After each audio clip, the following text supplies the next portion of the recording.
안녕하세요. 예, 그 3월이 다가가지고 이제 봄이 완연한 것 같아요. 요 앞에 보니까 마당에 민들레도 피고 별꽃도 피고 목련도 나무에 환하고 그러더라고요. 예, 마음이 환해질 때가 됐지만 뭐 공부 생각을 하면 늘 마음이 무겁죠. 제가 여러분들의 그 무거운 마음을 덜어드릴 수 있었으면 좋겠습니다. 대상자가 누군지 잘 몰라서 일단 중학교와 관련돼 있는 분 손 한번 들어보시면. 아, 예. 많으시네요. 고등학교 1학년. 1학년만 손들어 1학년.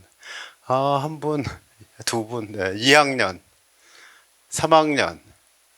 아, 예. 초등학교. 초등학교도 많으시네. 유치원. 아직 태어나지 않은 아이 때문에 오신 분. 제가 서울대에 있을 때 그 입시 설명회 하는 캠프가 있거든요. 부스, 캠프가 아니라 이제 행사를 하는데 부스에 어떤 분이 오셔가지고 우리 아이가 서울대 가려면 어떻게 하면 됩니까? 이렇게 물어보세요. 그래서 제가 몇 학년이냐 하고 물어봤거든요. 그랬더니 아직 낳지는 않았지만 곧 낳을 거라고. 그래서 뭐라 그랬게요? 서울대학교에 오려면 어떻게 해야 되냐. 그래서 제가 그랬습니다. 네, 원서를 내면 됩니다. 서울대학교에 가는데 제일 중요한 관건은 원서를 내는 거잖아요. 원서를 내는데, 근데 되게 자녀분들한테, 야, 서울대 원서 내자. 그러면 뭐라고 그럴까요? 맞아, 내야지. 그럴까요? 아니면, 왜 그러지? 나한테 왜 부담을 주고 그러세요? 뭐 그럴까요? 뭐가 맞을 것 같으세요?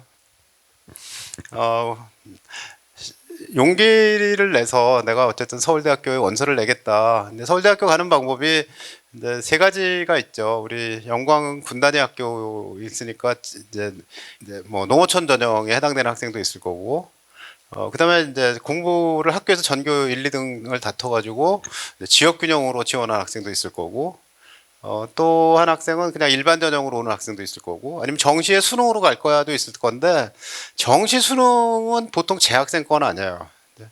정시에 수능을 잘 보는 학생들은 대부분 지금 서울대 다니고 있는 애들이에요.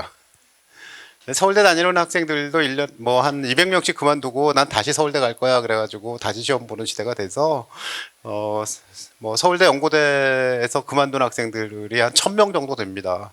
이 학생들이 수능 보면 잘 봐요. 근데 내신 성적 가지고 서울대 온 애들은 비교적 덜 그만두거나 안 그만둡니다. 수능 봐서 온 애들이 그만둬요. 작년보다 한 문제 더 맞으면 더 좋은 과 가거든요. 이제 그래서 막 그만두는데, 그래서 일반적으로 재학생들은 수시에 뭐 수능 최저 등급이 있다든가 그걸 맞추고 학교에서 이렇게 공부했어요 가지고 이제 대학을 가게 되는데, 수시 선발 인원이 전체 정도의 절반쯤, 수시가 이제 60%, 정시가 40% 그렇습니다. 좋은 대학은. 우리가 얘기하는 대학은 다 좋은 대학이에요. 적어도 이제 전남 지역에서는 전남대보다 좀 더 괜찮은 대학들. 를 말하는데, 근데 이 대학들은 정시를 40%를 뽑아라. 정부가 이렇게 얘기했거든요. 그럼 수시가 60%잖아요.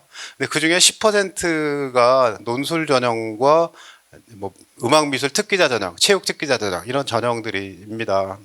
그러니까 내신 성적 가지고 학교 성적 가지고 대학을 가는 전형으로 딱 절반을 뽑아요. 50%. 공부 잘하면 되는 거거든요. 공부 잘한다는 게 상대적이잖아요. 그러니까 얘가 다른 애들보다 성적이 뛰어나서 얘는 1등급이야. 뭐 전과목 1등급이야. 뭐 이런 전형으로 가는 학생들을 선발하는 것은 학생부 교과 전형인데, 그런데 얘는 공부는 잘하는데 시험은 좀 못 봤나 봐. 이런 애들도 있죠. 책도 많이 읽고 뭐 말도 잘하고 여러 가지 활동도 뛰어나게 잘하는데 시험만 보면 꼭 두세 개씩 실수로 틀려요. 그래서 성적은 조금 떨어져요. 뭐 이런 학생들이 생기는데, 이런 학생들이 야, 능력이 있나 보다, 공부 열심히 했구나 이렇게 뽑는 전형이 학생부 종합전형입니다. 그래서 학생부 종합전형으로 뽑는 인원이 40%, 교과로 뽑는 인원이 10%. 이 학생들은 고등학교 공부로 대학을 가는 거거든요. 근데 고등학교 때 뭘 배우죠? 근데 고등학교 때 뭘 배우는지 하는 것을 아는 시간이에요. 왜냐하면 어른들은 고등학교 때 뭘 배우는지 몰라요. 지금 고등학생이 뭘 배우는지를 어른들은 모릅니다. 심지어 제 아들도 몰라요. 제 아들이 이제 30대 후반인데 애가 수능에서 앞으로 수능에서 미적분 2를 안 본대 그랬더니 애들이 공부 안 하겠네 한마디로 그러더라고요. 그래서 제가 그랬죠. 아니야 시간이 세대가 달라져 가지고 지금은 입학사정관이 평소에 공부했는지를 보고 선발하는 제도가 있어서 그게 절반 정도 뽑기 때문에 공부 안 할 수는 없어. 그랬더니 그런가? 세상이 달라졌네.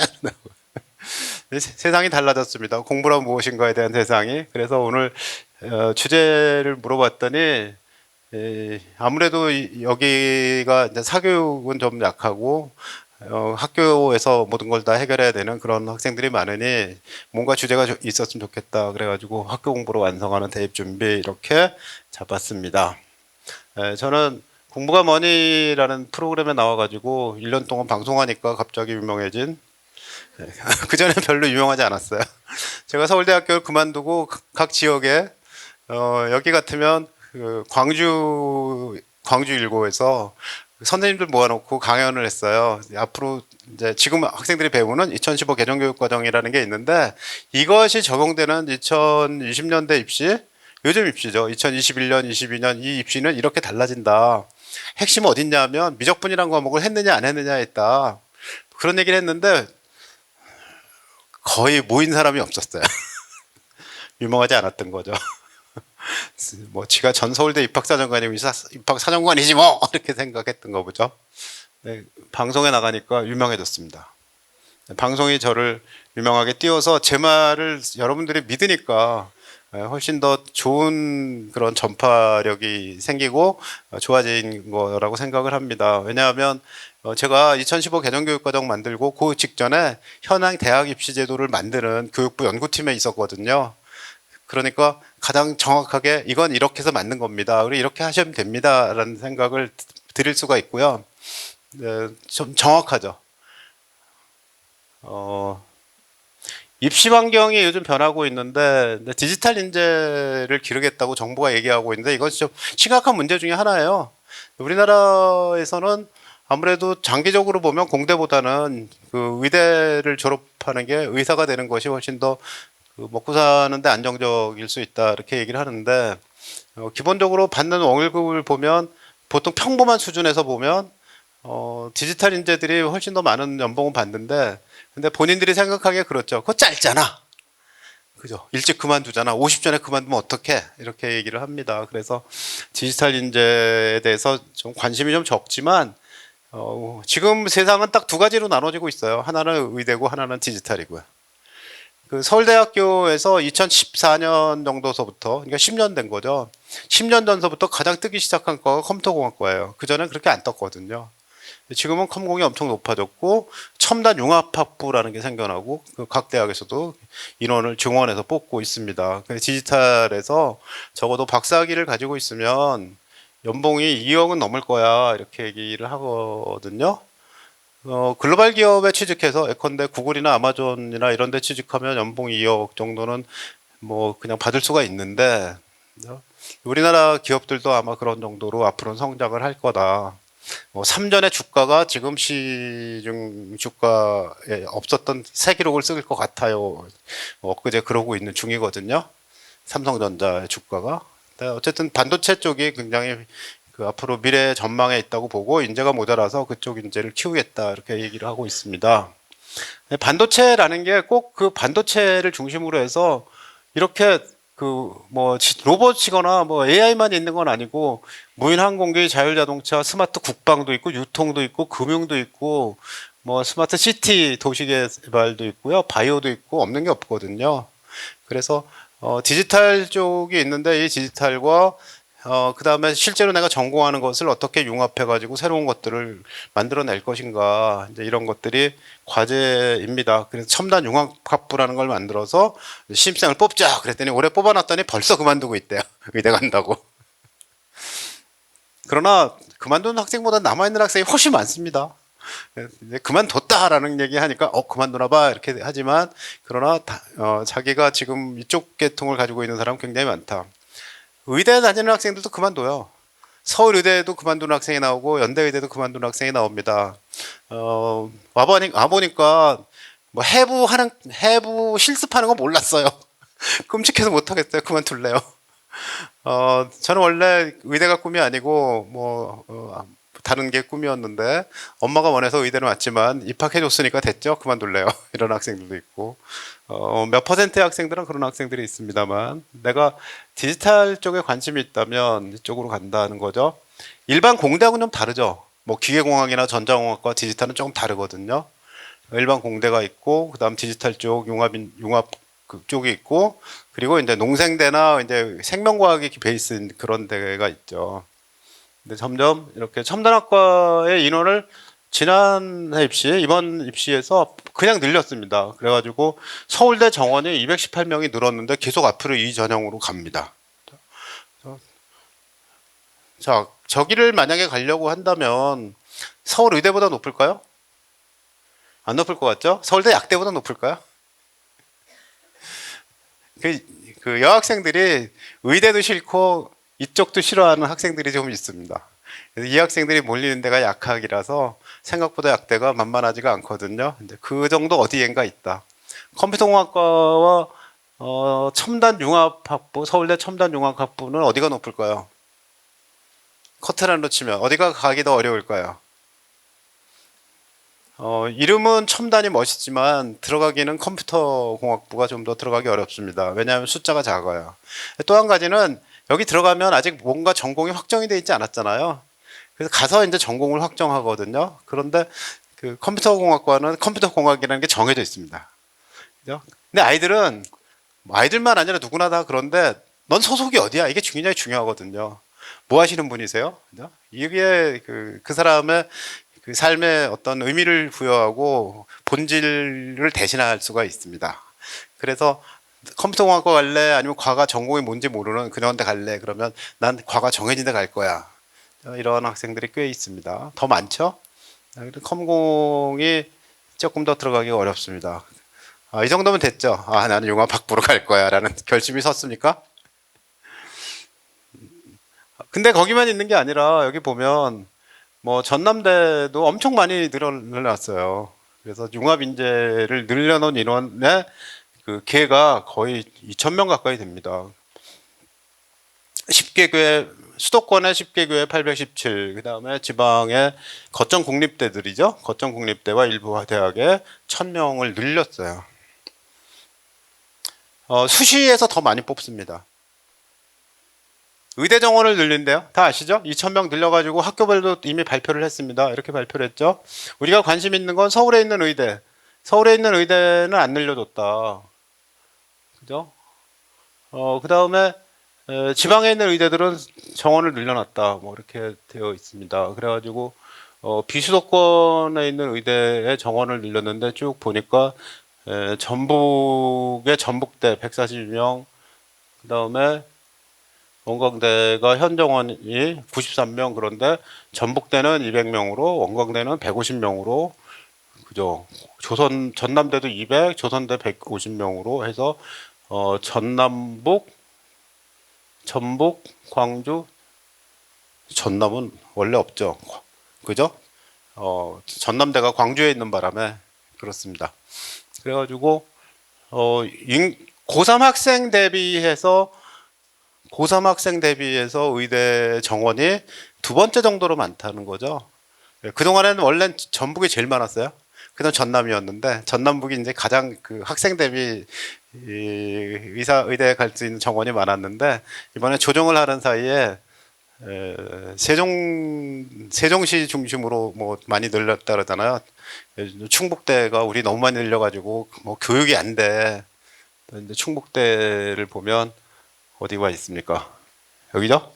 49명인 대학을 200명으로 늘렸거든요. 이게 4배를 늘려놔가지고 그 4배를 늘리면 교육을 어떻게 하냐. 그런데 가는 사람 입장에서 보면 굉장히 많이 는 거죠.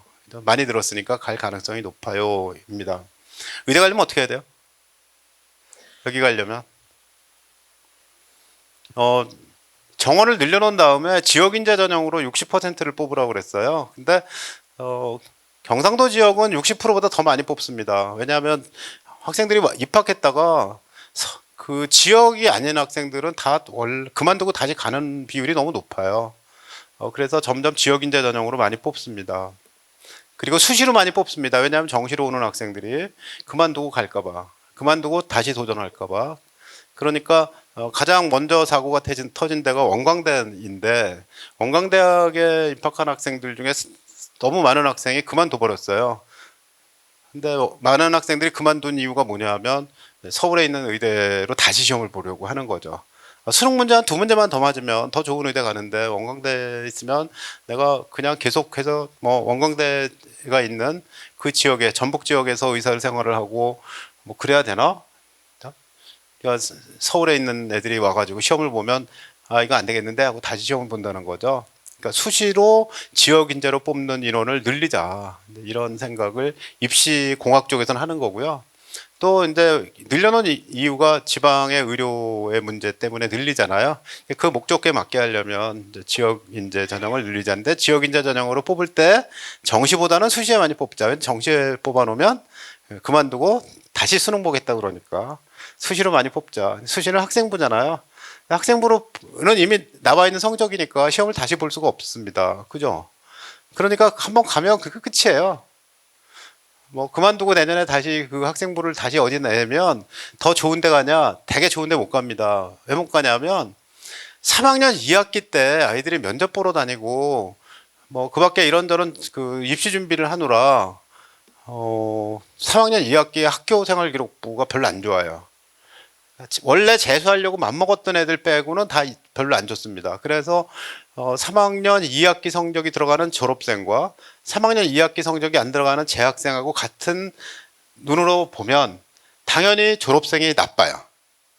그러니까 작년에 갔던 대학에 다시 내가 원서를 그만두고 다시 내면 떨어져요.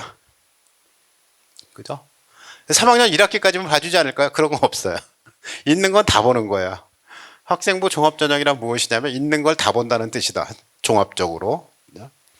근데 3학년 2학기가 돼서 선생님이 수능 볼 때가 되니까 아이가 집에 가겠다고 막 그러는 거예요. 그럼 너 집에 가면 사고결이야. 사고결이란 말은 안 쓰고 뭐 다른 말을 쓰기 시작했습니다만. 하여튼 너는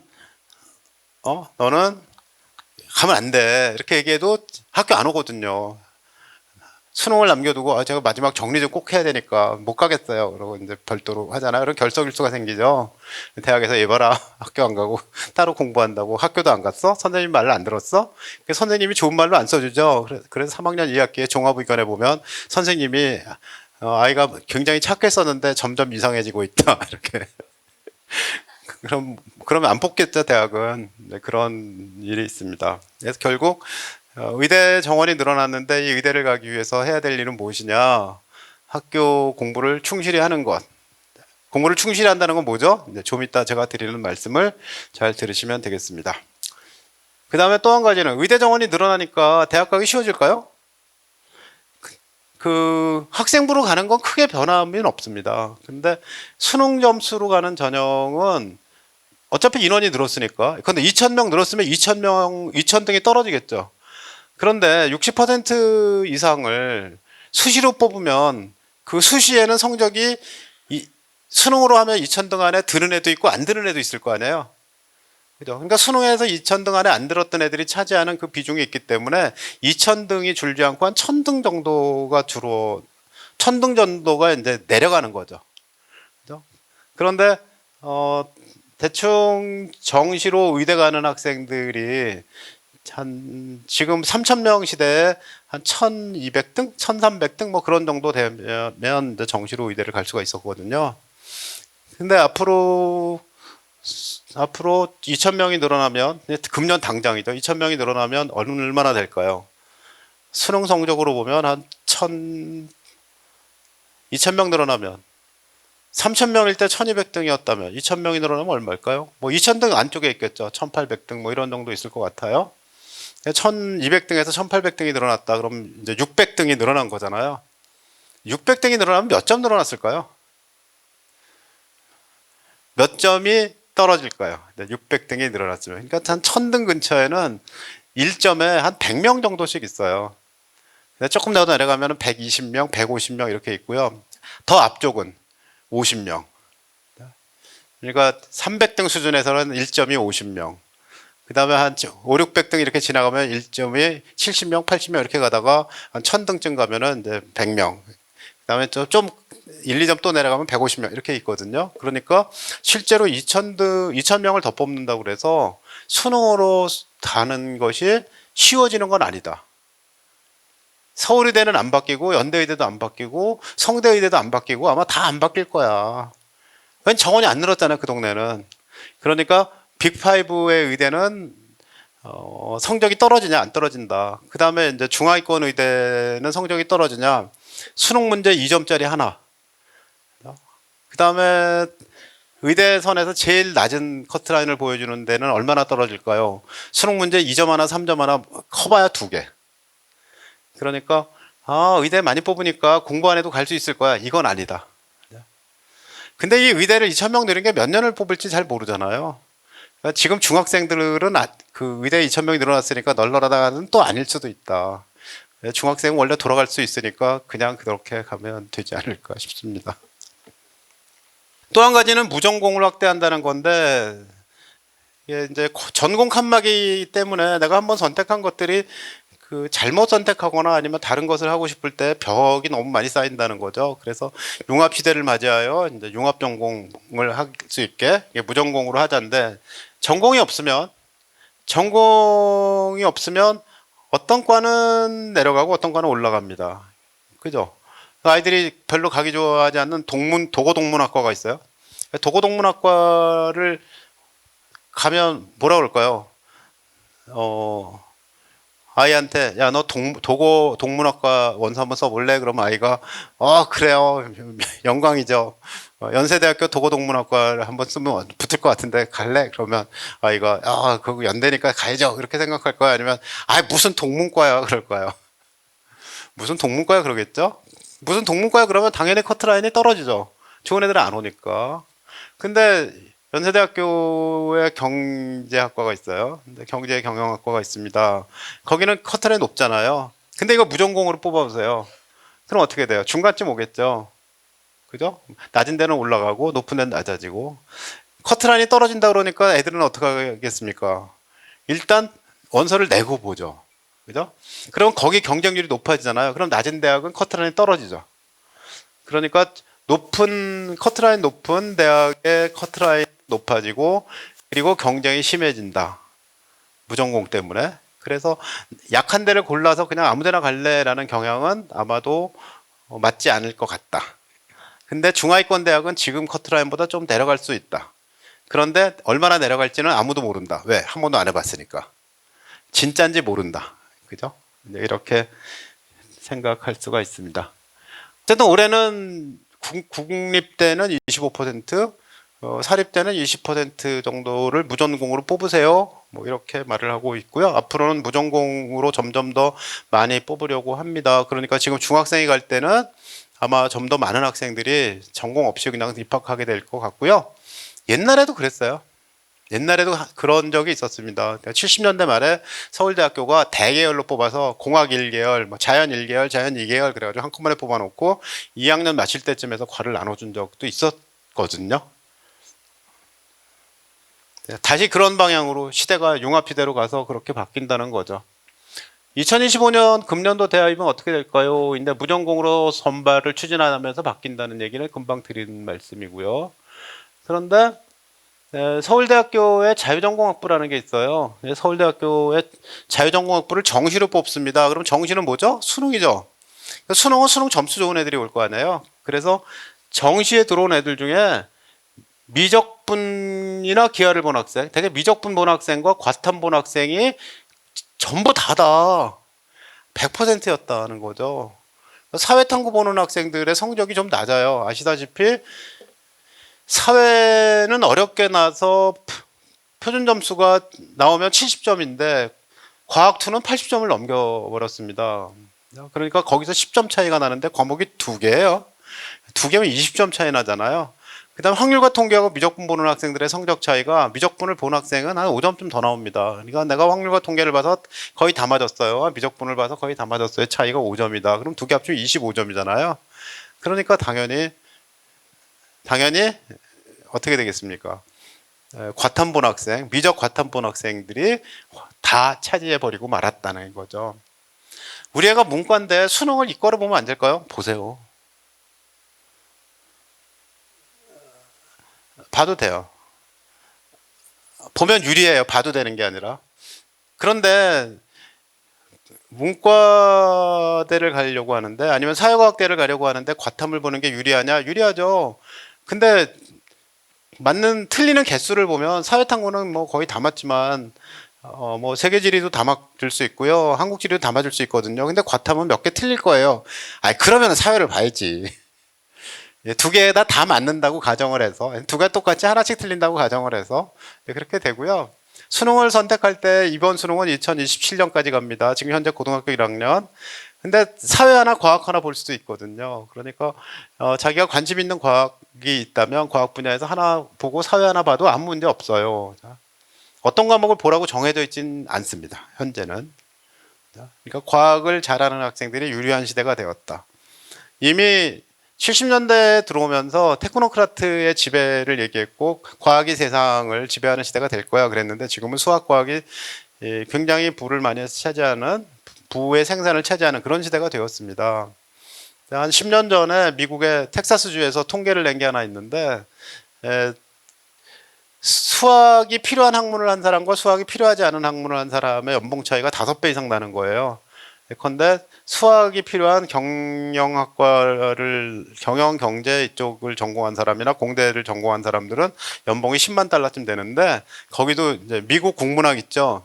영문학. 그죠? 미국 문학. 이거 전공한 사람들의 연봉은 평균이 2만 달러밖에 안 돼요. 그러니까 투잡을 가질 수밖에 없다는 거죠. 그때부터 계속해서 수학 과학을 잘하는 사람이 유리하다 그랬는데 지금은 그게 극명해졌어요. 수능에서도 극명하고 대학에서 선발할 때도 극명합니다.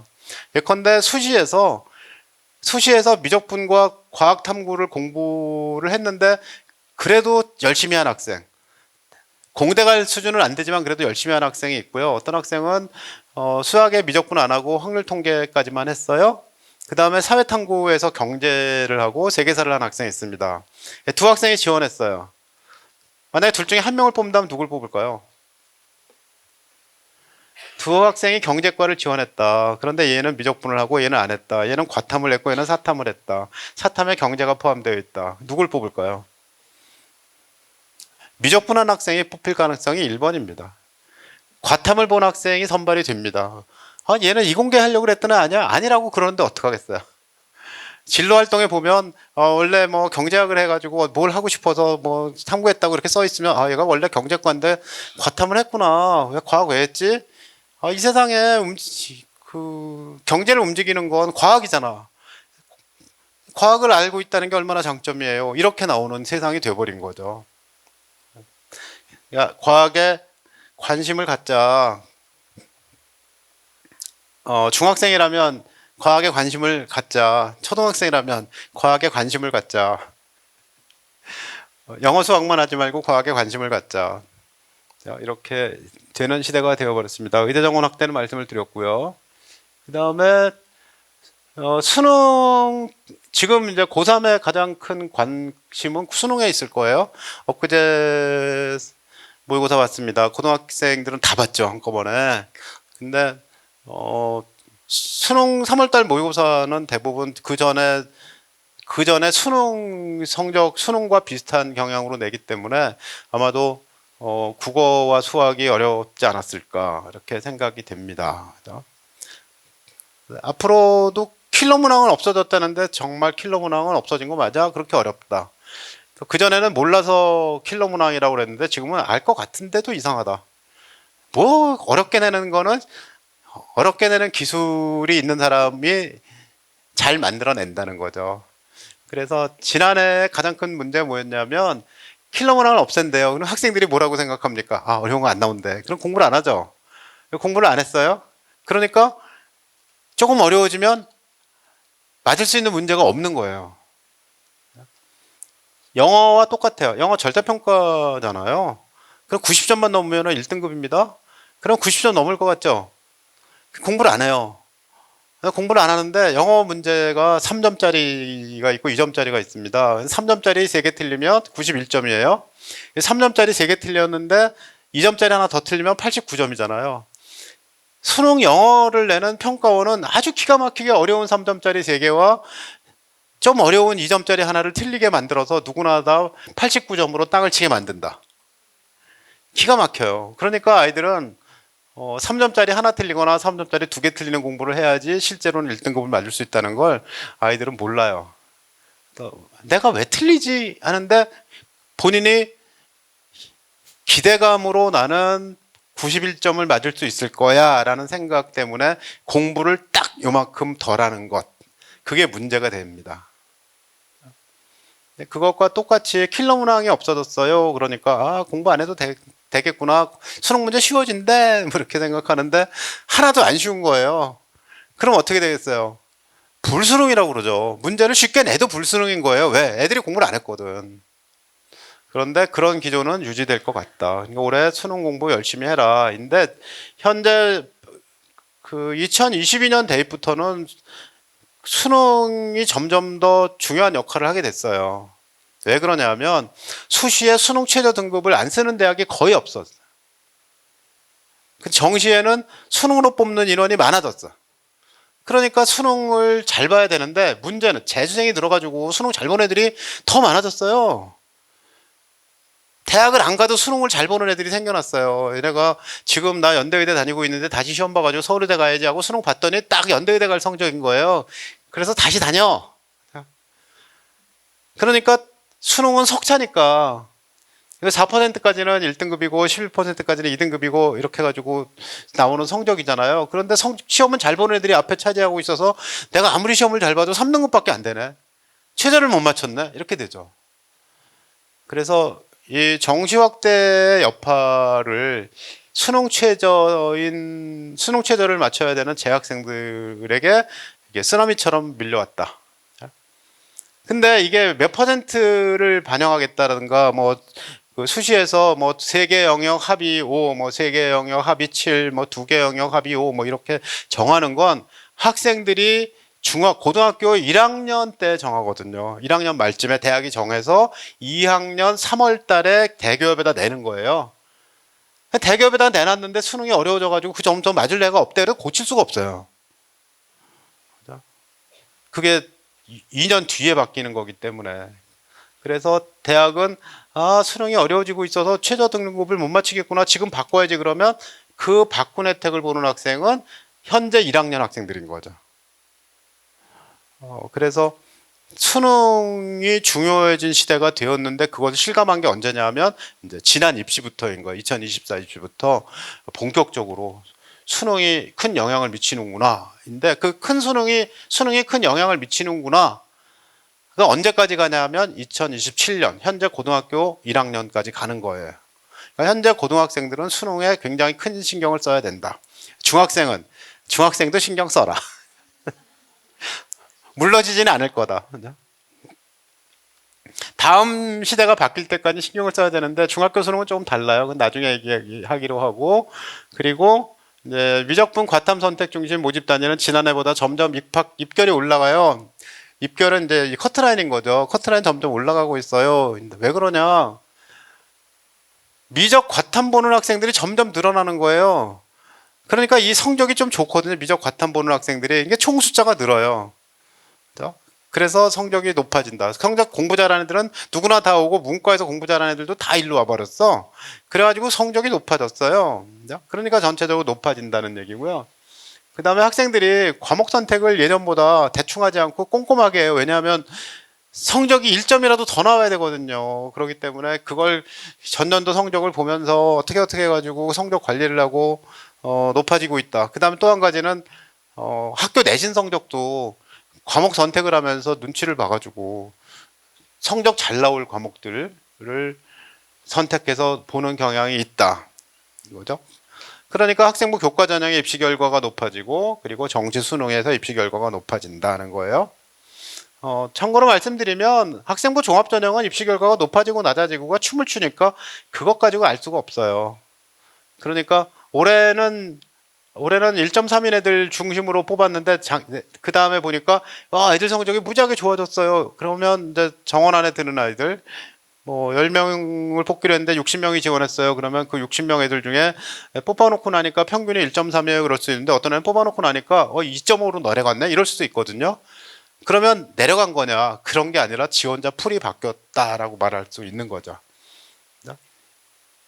2.5든 1.3이든 관계없이 이 학생은 그만큼 능력 있는 학생이야 라는 것이니까 종합전형은 입결이라는 말이 크게 의미가 없는데, 교과전형은 단순히 내신 성적이니까 작년에 1.3이었는데 올해는 1.25가 됐어. 그러면 0.05만큼 높아진 거죠. 그 다음에 수능도 마찬가지로 작년에 405점이었는데 올해는 407점이 됐어. 그럼 높아진 거죠. 근데 점점 높아지는 경향이 있다. 언제까지 높아지냐? 2027년까지 높아진다. 마음이 무거우시죠? 근데 마음이 무거워야지 공부가 돼요. 작년에 애들 마음 가벼워서 공부 안 한 거거든요. 수능 킬러 문항 없애줄게. 야, 신난다. 가지고 놀다 보니까 이게 왜 어렵지? 안 풀리네. 당혹스러운 거죠. 문제를 딱 봤는데 모르겠거든. 이게 뭐야. 그 순간에 정신이 팍 나가고 10분이 보냈어요. 그래서 문제 풀 시간을 날려버리고 성적이 안 나오는 거죠. 그죠? 어렵다고 생각하고 어렵게 대비를 해라. 그래서 그 말을 고전적인 말로 그러지 않습니까? 연습은 실전처럼, 실전은 연습처럼인데 연습을 실전처럼 합니다. 엊그제 연습을 실전처럼 하셨나요? 3월 모의고사 볼 때 실전처럼 연습을 했냐? 근데 이게 문제죠.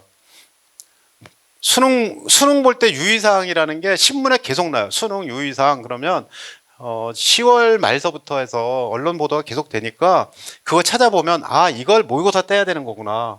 제일 실수하는 게 뭐냐면 답안지 옮겨 쓰는 방법. 뭐 문제지는 과연 1번부터 끝번까지 차례대로 풀어야 되는지 뭐 그런 거 나오고요. 그다음 건강관리 제대로 해야 되는지 뭐 점심은 어떻게 먹어야 되는지 이런 거 다 나와요. 그러면 이제 평소에 모의고사 보는 날 점심은 어떻게 먹어야 되지? 아니면 학교에 급식이 나오는데 학교 급식 식단은 어땠으면 좋을까? 뭐 이런 거 생각하고 학교에다 건의할 수 있잖아요. 오늘 수능 보는 날이니까 모의고사 보는 날인데 급식 이렇게 좀 뭐 원래 잘 나오는 걸로 해주세요. 그럴 수 있죠. 뭐 미역국은 내주지 마세요. 그런 거 말고요.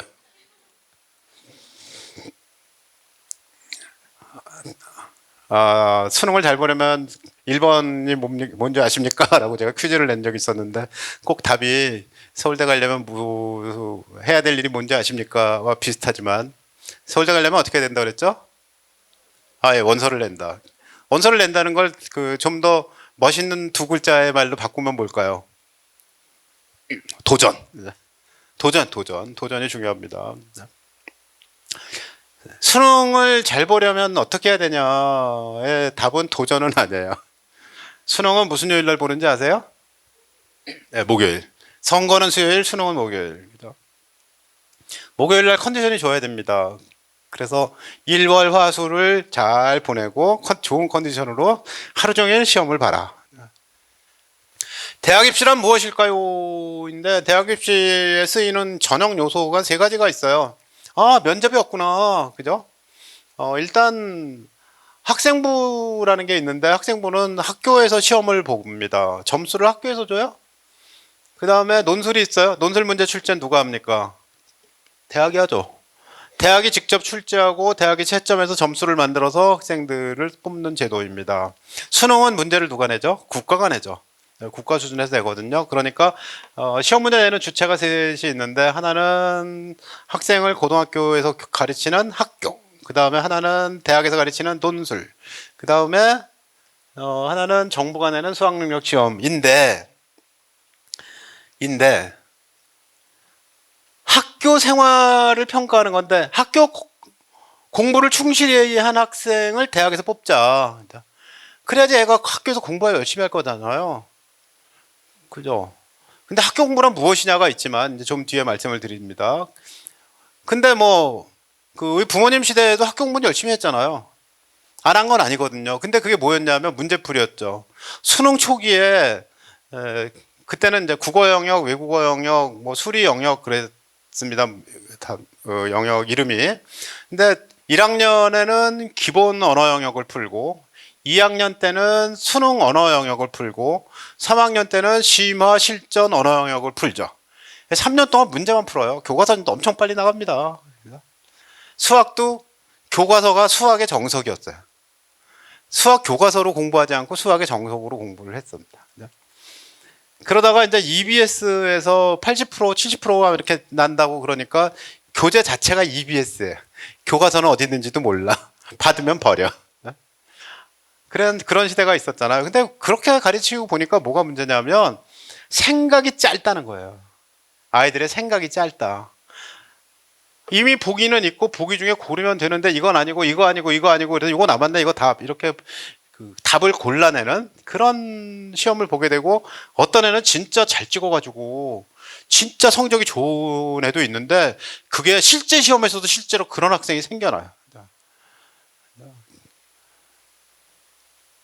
제가 담임이었던 어떤 애는 학교에서 선생이었을 때 고3 담임이었는데 우리 반에 미술 전공하는 애가 있었거든요. 미술은 수학을 안 보잖아요. 근데 걔가 얼마나 기가 막히게 찍었냐면 우리 반에서 1등 했어요. 찍어서 수학 공부를 안 하는 애인데 실제로 시험 볼 때 수학 안 봤으니까 뭐 1등 해봐 아무 소용이 없지만 그냥 장난을 한번 찍었는데 1등 했어. 이제 그런 문제들이 있어서 학생들에게 진짜 공부를 좀 시켜보자 하는 것이 이 학생부 위주 전형인데요.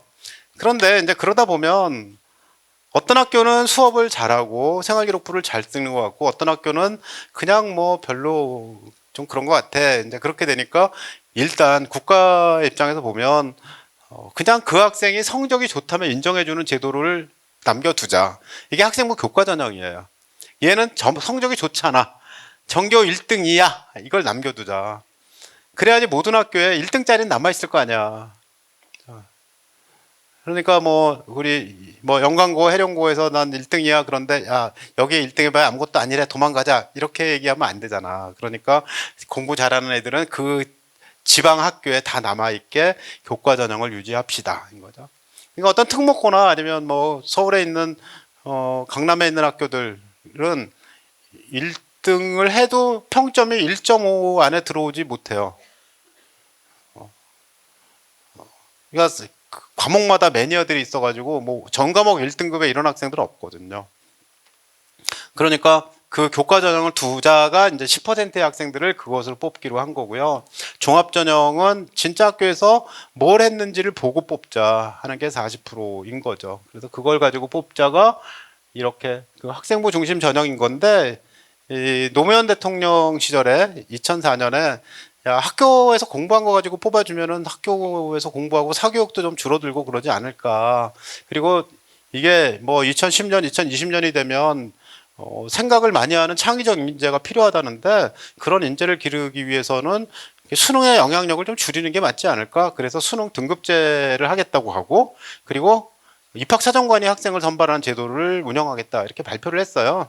그게 2004년이에요. 그게 적용하는 첫 해가 2008년이었는데 그래서 08학번 2008학년도에 수능은 등급만 나왔던 거죠. 그러다 그 다음에 2009년에 야 등급만 하니까 문제가 좀 이상한 것 같아. 이상한 문제가 생겨. 그래서 다시 점수를 주기 시작해서 지금처럼 점수를 주는 제도가 다시 부활했죠. 1년 만에. 그런데 학교에서 공부한 거 가지고 뽑는 제도는 점점 발전해서 입학사정관제라는 것이 2013년도에 입학사정관제를 학생부 종합전형으로 이름을 바꾸고 2015학년도 대입부터 적용하기로 했어요. 그래서 이제 2015서부터 시작해서 2024까지 10년 됐잖아요. 10번의 입시에서 학생부 종합전형이라는 게 운영이 됐는데 그 사이에 학생부 종합전형으로 뽑는 규모가 엄청 늘었다가 2022년도부터 조금씩 줄기 시작했습니다. 정부가 정시로 많이 뽑으세요 그랬거든요. 현재 거기에 와 있어요. 공부가 뭐길래 그러지? 근데 일단 기본적으로 지금 우리를 괴롭히는 건 공부량이 많다고 생각하는 건 뭐냐면 학교 공부를 열심히 하면서도 수능 대비를 별도로 해야 돼요. 수능 최저가 걸려 있으니까. 2005년에 죽음의 트라이앵글이란 말이 있었어요. 뭐 이 자리에는 안 계시겠지만 초등학교 엄마들은 아마 죽음의 트라이앵글을 겪으셨을 거예요. 2005학번이니까 30대 후반 정도거든요. 죽음의 트라이앵글이 뭔지 아시죠? 학교 내신도 반영이 되고 수능도 반영이 되는데 거기다가 논술도 봤어요.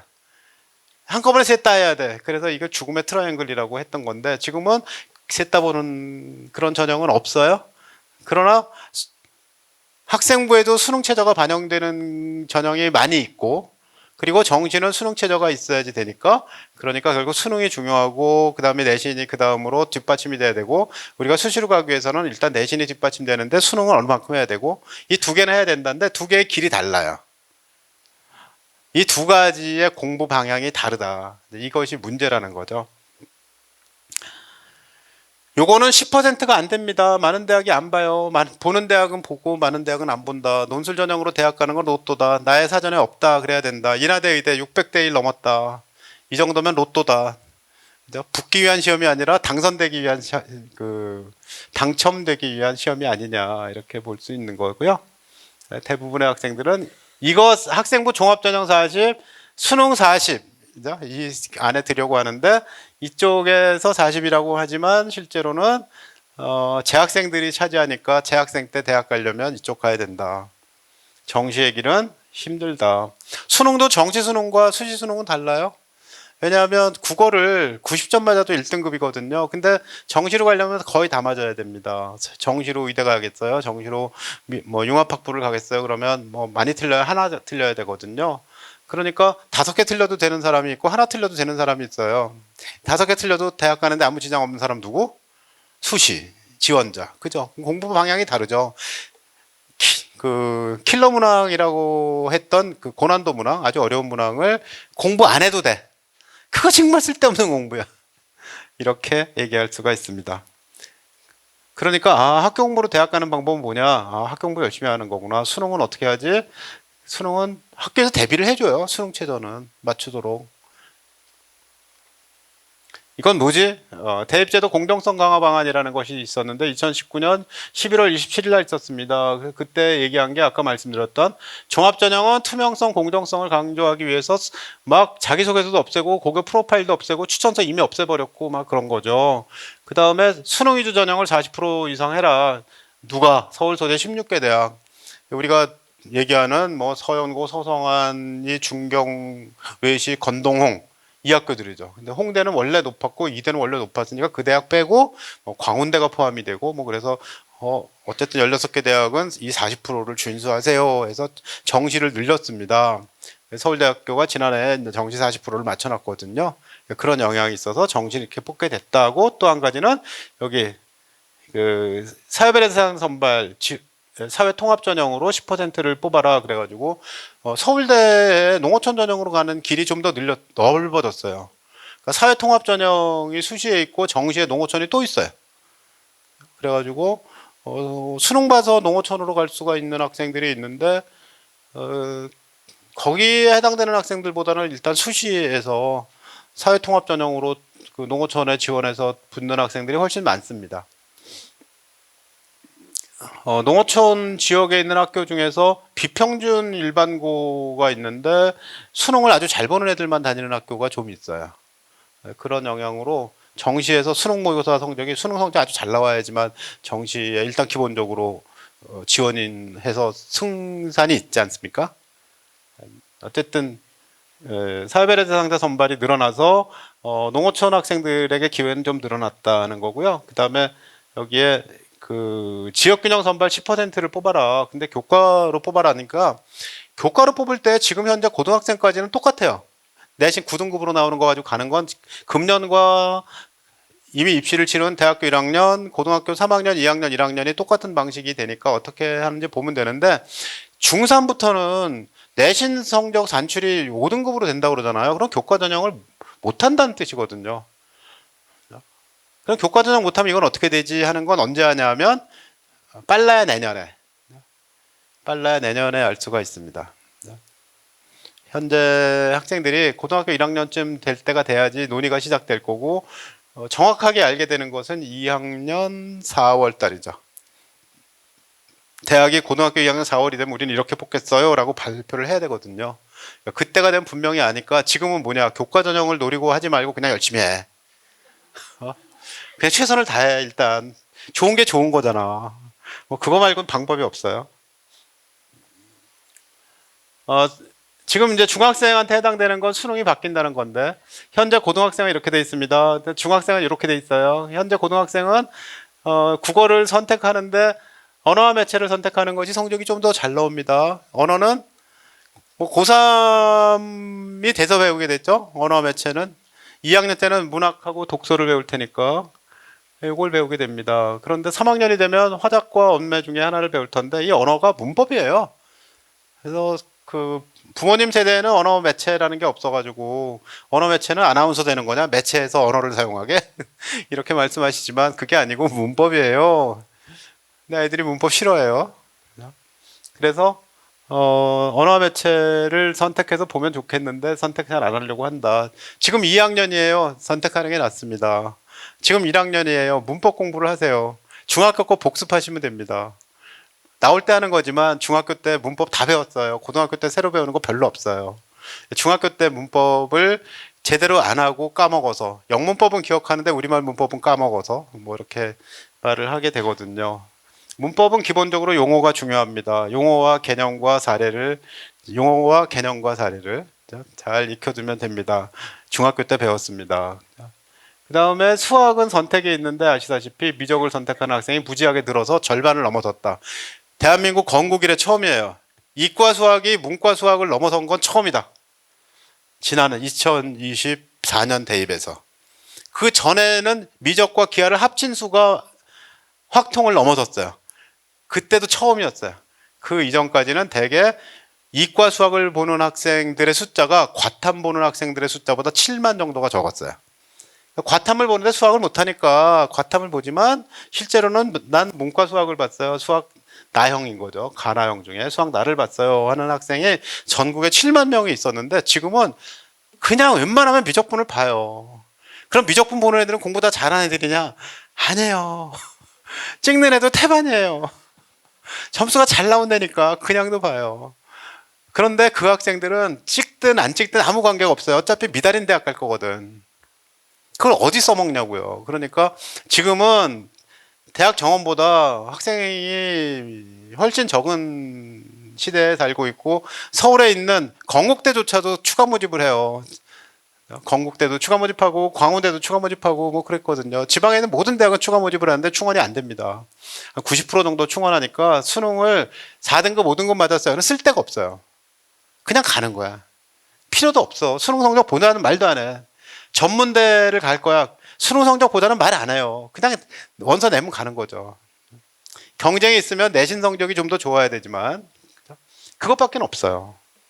그러니까 우리가 수능 가지고 대학 가는데 좀 더 잘 맞아야 돼요라고 얘기하는 건 대개 1, 2등급에 속하는 학생들인 거죠.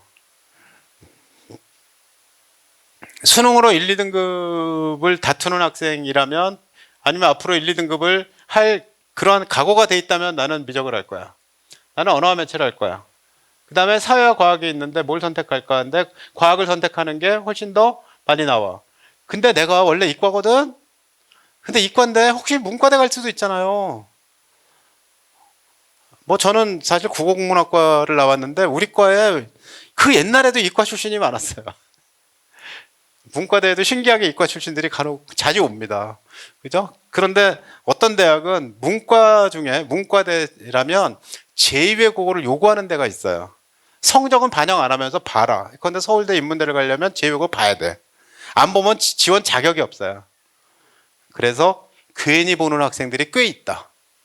왜냐하면 지지난해 뉴스 작년 초죠. 작년 초 뉴스를 보시면 중대 공대 정도 갈 수 있는 성적이면 연세대학교 중문과를 갔었어요. 라는 보도가 있었습니다. 연대 중문과, 연대 국문과, 동문 뭐 이런 과를 오는 학생들의 성적이 이성적이면 공대라면 중대 간다. 중대 공대 갈래? 연대 중문과 갈래? 어디 갈까요? 연대 중문과 가서 복수 전공하면 되잖아. 연대 중문과 뒤에 건물이 공대 건물이야. 그죠? 근데 중앙대는 안 돼요. 중앙대는 좀 멀어요. 성대 멀죠. 성대는 본부는 저 해화동에 있는데 공대는 저 멀리 수원에 있잖아요. 거기는 복수 전공이나 뭐 공대 왔다 갔다 하긴 어렵거든요. 그런 문제로 해서 학생들이 괜히 제2외국어를 봐둔다. 공부하고 보냐? 천만의 말씀. 그냥 본다. 머리가 좋은 사람이 훨씬 많은 것 같아요. 대한민국이 성공하는 이유는 그렇게 머리가 좋은 학생들이 많기 때문에. 그 아닌가. 개편안은 공통으로 봅니다. 화법과 언어, 독서와 작문인데 지금 중학생 언어 필수입니다. 문법을 해야 돼요. 중학교 때 배운 문법을 까먹지 마라. 그 다음에 수학은 확률과 통계만 봅니다. 그래서 확률과 통계만 보니까 미적분에 해당되는 이 과목이 없어요. 그러니까 미적분 안 해도 되니까 문과 수학만 보는구나. 공부 안 해도 되지라고 얘기하는데 과연 그럴까? 그렇진 않다. 학교에서 하는 거 최선을 다해서 보세요. 이거죠. 그 대신에 뭐 해야 되냐면 이 수능은 잘 봐놔야 돼. 이거 못 보면 가치가 없어져요. 미적과 확통으로 나눴을 때는 내가 공부 좀 못하면 미적이고 공부 열심히 잘하면 수학 잘하면 미적을 가면 되는데 그런데 수능이 이렇게 확통 하나로 됐을 때는 누구나 다 이걸 보니까 미적 정도를 보는 학생들, 미적을 잘 보는 학생들이 확통을 봤을 때는 그건 뭐 아무것도 아닌데 그러면서 보는 그 성적 우수자들이 늘어날 거 아니에요. 그러니까 열심히 해서 여기까지는 해야 된다는 거죠. 야, 그러면 여태까지는 미적하는 애들은 미적 확통을 대부분 했거나 아니면 미적만 했었어요. 미적만 했다는데 그런데 앞으로는 확통은 수능에서 보고 미적은 공부해야 된다니까 둘 다 해야 되네. 이런 학습 부담이 좀 생기죠. 근데 그게 시대적 트렌드예요. 우리 학생들 시대에 한문 때문에 스트레스 받는 사람 없죠. 저희는 죽어라고 한문 공부를 했었거든요. 국어, 영어, 한문.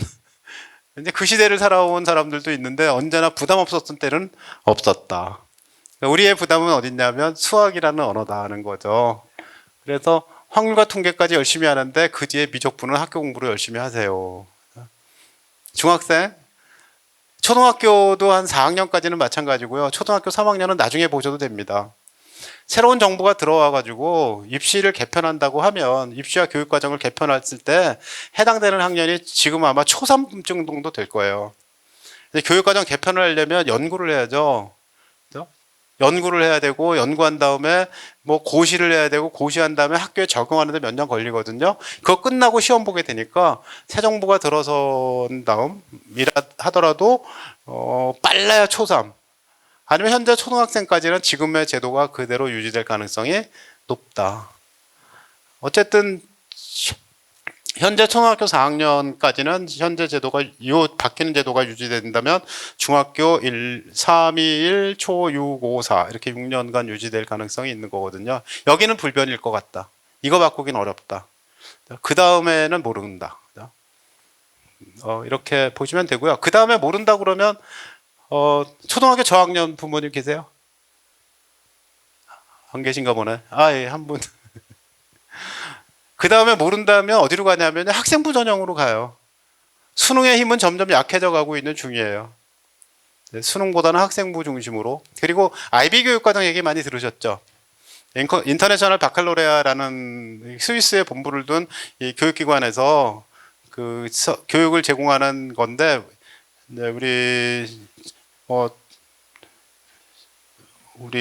우리나라 전체가 지금 관심이 있어요. 지난 일주일 전에 대구에서 컨퍼런스를 했었습니다. IB 교육과정을 주관하고 있는 IB 본부에서 와가지고 컨퍼런스를 하는데 각 시도 교육감들이 와가지고 우리 시도도 해야지 그러고 있는데 지금 현재는 제주하고 대구만 해요. 제주하고 대구가 하는데 이제 다른 시도에서도 우리도 할 거야 그러면서 MOU도 맺고 그렇게 하고 갔거든요. 근데 이 IB 교육과정이라는 게 우리나라 학생부 종합전형에 대비하는 방식으로 공부하는 것과 똑같아요. 똑같은데 거기에는 외부 시험이 있어요. 근데 우리도 외부 시험이라는 게 수능이라고 생각할 수 있죠. 수능과 같은 외부 시험인데 이 외부 시험이 몽땅 다 주관식이에요. 주관식 외부 시험. 그걸 언제 보냐면 11월 달에 봐요. 11월 달에 보는데 11월 달에 우리는 뭐예요? 수능 보잖아요. 선택형 수능. 그러니까 IB를 배우면 선택형 수능 공부를 할 수가 없어요. 그죠? 그런데 IB 하는 학교가 많아지면 야 그것 좀 바꿔주라. 수능은 지금 미래가 아니잖아. 선택형 시험을 봐가지고 그 성적으로 대학 가는 나라는 지금 현재는 가장 위력적인 나라가 중국이에요. 중국 가오카오. 그 다음에 한국. 그런 건 없어. 일본도 있긴 한데 일본은 대학 본고사가 또 있어요. 그러니까 가오카오 이렇게 선택형 문제를 그 점수를 가지고 가는 나라는 한국과 중국인데 중국은 또 워낙 많은 사람들이 시험을 보니까 점수도 인정을 좀 해주고 뭐 그런 경향이 있는데 뭐 미국의 SAT도 지금은 대학에서 뽑을 때 잘 안 쓰려고 하거든요. 서울대가 외국에서 공부하고 온 애들 뽑는 전형에서 SAT 점수 필요합니까? 필요하지 않아요. 안 봐도 됩니다. 이렇게 얘기합니다. 그 객관식 점수 아무 쓸모 없어요. 그거 공부 잘했다는 표시가 아니라 그냥 운 좋았다는 표시 아니야? 그거 가지고 인재가 안 되거든. 뭐 이런 생각을 가지고 가기 때문에 이제 초등학교 저학년의 경우에는 아마 선택형 문제로 답을 내는 그런 시험은 점점 더 힘을 잃을 것이다. 그럼 뭐 하냐? 뭐 학교 공부 열심히 하면 되지 뭐. 근데 학교 공부가 뭐지? 아직까지도 얘기를 안 했어요. 제가 1시간 동안 얘기했는데 아직까지 학교 공부가 뭔지를 말씀을 안 드렸습니다. 학교 공부란 무엇일까요? 그 다음에 이제 이게 그 바뀌는 데서 사회와 과학을 통합사회 통합과학만 봅니다. 둘 다 봐야 돼요. 문과는 사탐, 뭐 이과는 과탐이 아니라 둘 다 봐야 된다. 둘 다 봐야 된다. 그런데 제일 문제가 되는 건 중학교 때 과학 안 하는 애들이에요. 중학교 때 과학을 안 하는 애들. 그래서 중학교 때 초등학교 4학년 이후로 과학에 관심을 좀 가져라. 뭐 해야 되냐면요. 과학 교과서 차례를 사진을 팍 찍어가지고 두세요. 그래서 내가 그때 뭐 배웠지를 기억해야 돼요. 4학년 때 내가 굴절을 배웠구나. 4학년 때 생태계를 배웠구나. 4학년 때 화석을 배웠구나. 이거를 기억하고 있어야 돼요. 그러니까 매 학년 교과서에 수학, 사회, 과학 교과서의 차례는 사진을 찍어서 출력해서 둬도 되고 사진으로 잘 보완해서 둬도 된다. 폴더를 만들어서. 그거 하셔야 돼요. 네. 국어는 하지 마세요. 영어도 안 해도 돼요. 국어와 영어는 차례를 가지고 뭐 배웠는지 알 수가 없어요. 그런데 수학, 사회, 과학은 차례가 곧 배운 개념의 제목이에요. 그래서 수학, 사회, 과학의 교과서 사진 찍어 뒀다가 나중에 본다. 아, 내가 이걸 이때 배운 거구나 하는 것들을 본다는 거죠. 초등학교와 중학교 때 과학을 손 놓으면 나중에 과탐이 문제가 된다. 그리고 그 이후의 과학도 마찬가지다. 그래서 과학에 관심을 갖자. 뭐 영어 수학만 열심히 공부하지 말고 과학에 관심을 갖자. 이렇게 하시면 되겠습니다. 자, 지역인재 전형이라는 게 있는데 이건 뭐 많이 들으셨을 테니까 우리 해당되는 기사가 어디냐면 호남권입니다. 광주, 전남, 전북에 있는데 지역인재 전형은 현재 중학생은 중학교에서부터 있어야 돼요. 그러니까 현재 고등학생들은 중학교 때는 도시에서 다니다 딴 데 있다가 고등학교 오면서 전화가 왔어요. 그래서 이런 학생들이 해당이 됐었는데 이제 중학생은 그렇게 안 되고 중학교부터 고등학교까지 다 다녀야 됩니다. 그래서 지금 초등학교 6학년이 뭐 광주로 이사 왔어요. 뭐 천안 탕정직으로 이사 왔어요. 춘천으로 이사 갔어요. 이런 학생들이 금년에 좀 있어요. 그런데 이제 현재 우리 중학생이 여기서 다니고 있다면 지역인재에 해당이 되고 이 지역인재 전형으로 60%를 뽑는다고 할 때 좀 혜택을 볼 수 있을 거다. 그런 정도입니다. 근데 그 중에서 우리가 관심을 갖는 것은 학생부 종합전형인데 이 학생부 종합전형이 가장 실력 있는 학생을 뽑는 전형이라고 대학은 생각해요. 수능은 수능 잘 본 학생을 뽑는 전형인데 얘가 과연 실력 있을까가 의문이 된다. 논술 잘 본 애가 골고루 다 잘하는지 잘 모르겠다. 왜냐하면 논술 지금은 120분밖에 안 봅니다. 2시간 동안 보는 시험이거든요. 서울대는 아예 없고 고려대학교는 이제 생겨요. 그동안 안 봤는데 새로 생기고 연세대학교 있고요. 근데 이 논술 시험으로 뽑는 애들이 이 대학이 좋아하는 이유는 절대 안 그만둬요. 왜 안 그만둘까요? 수능도 성적이 잘 안 나오고 내신 성적도 나쁜 애들이 보거든요. 그러니까 논술로 붙은 애들은 딴 데 갈 데가 없어.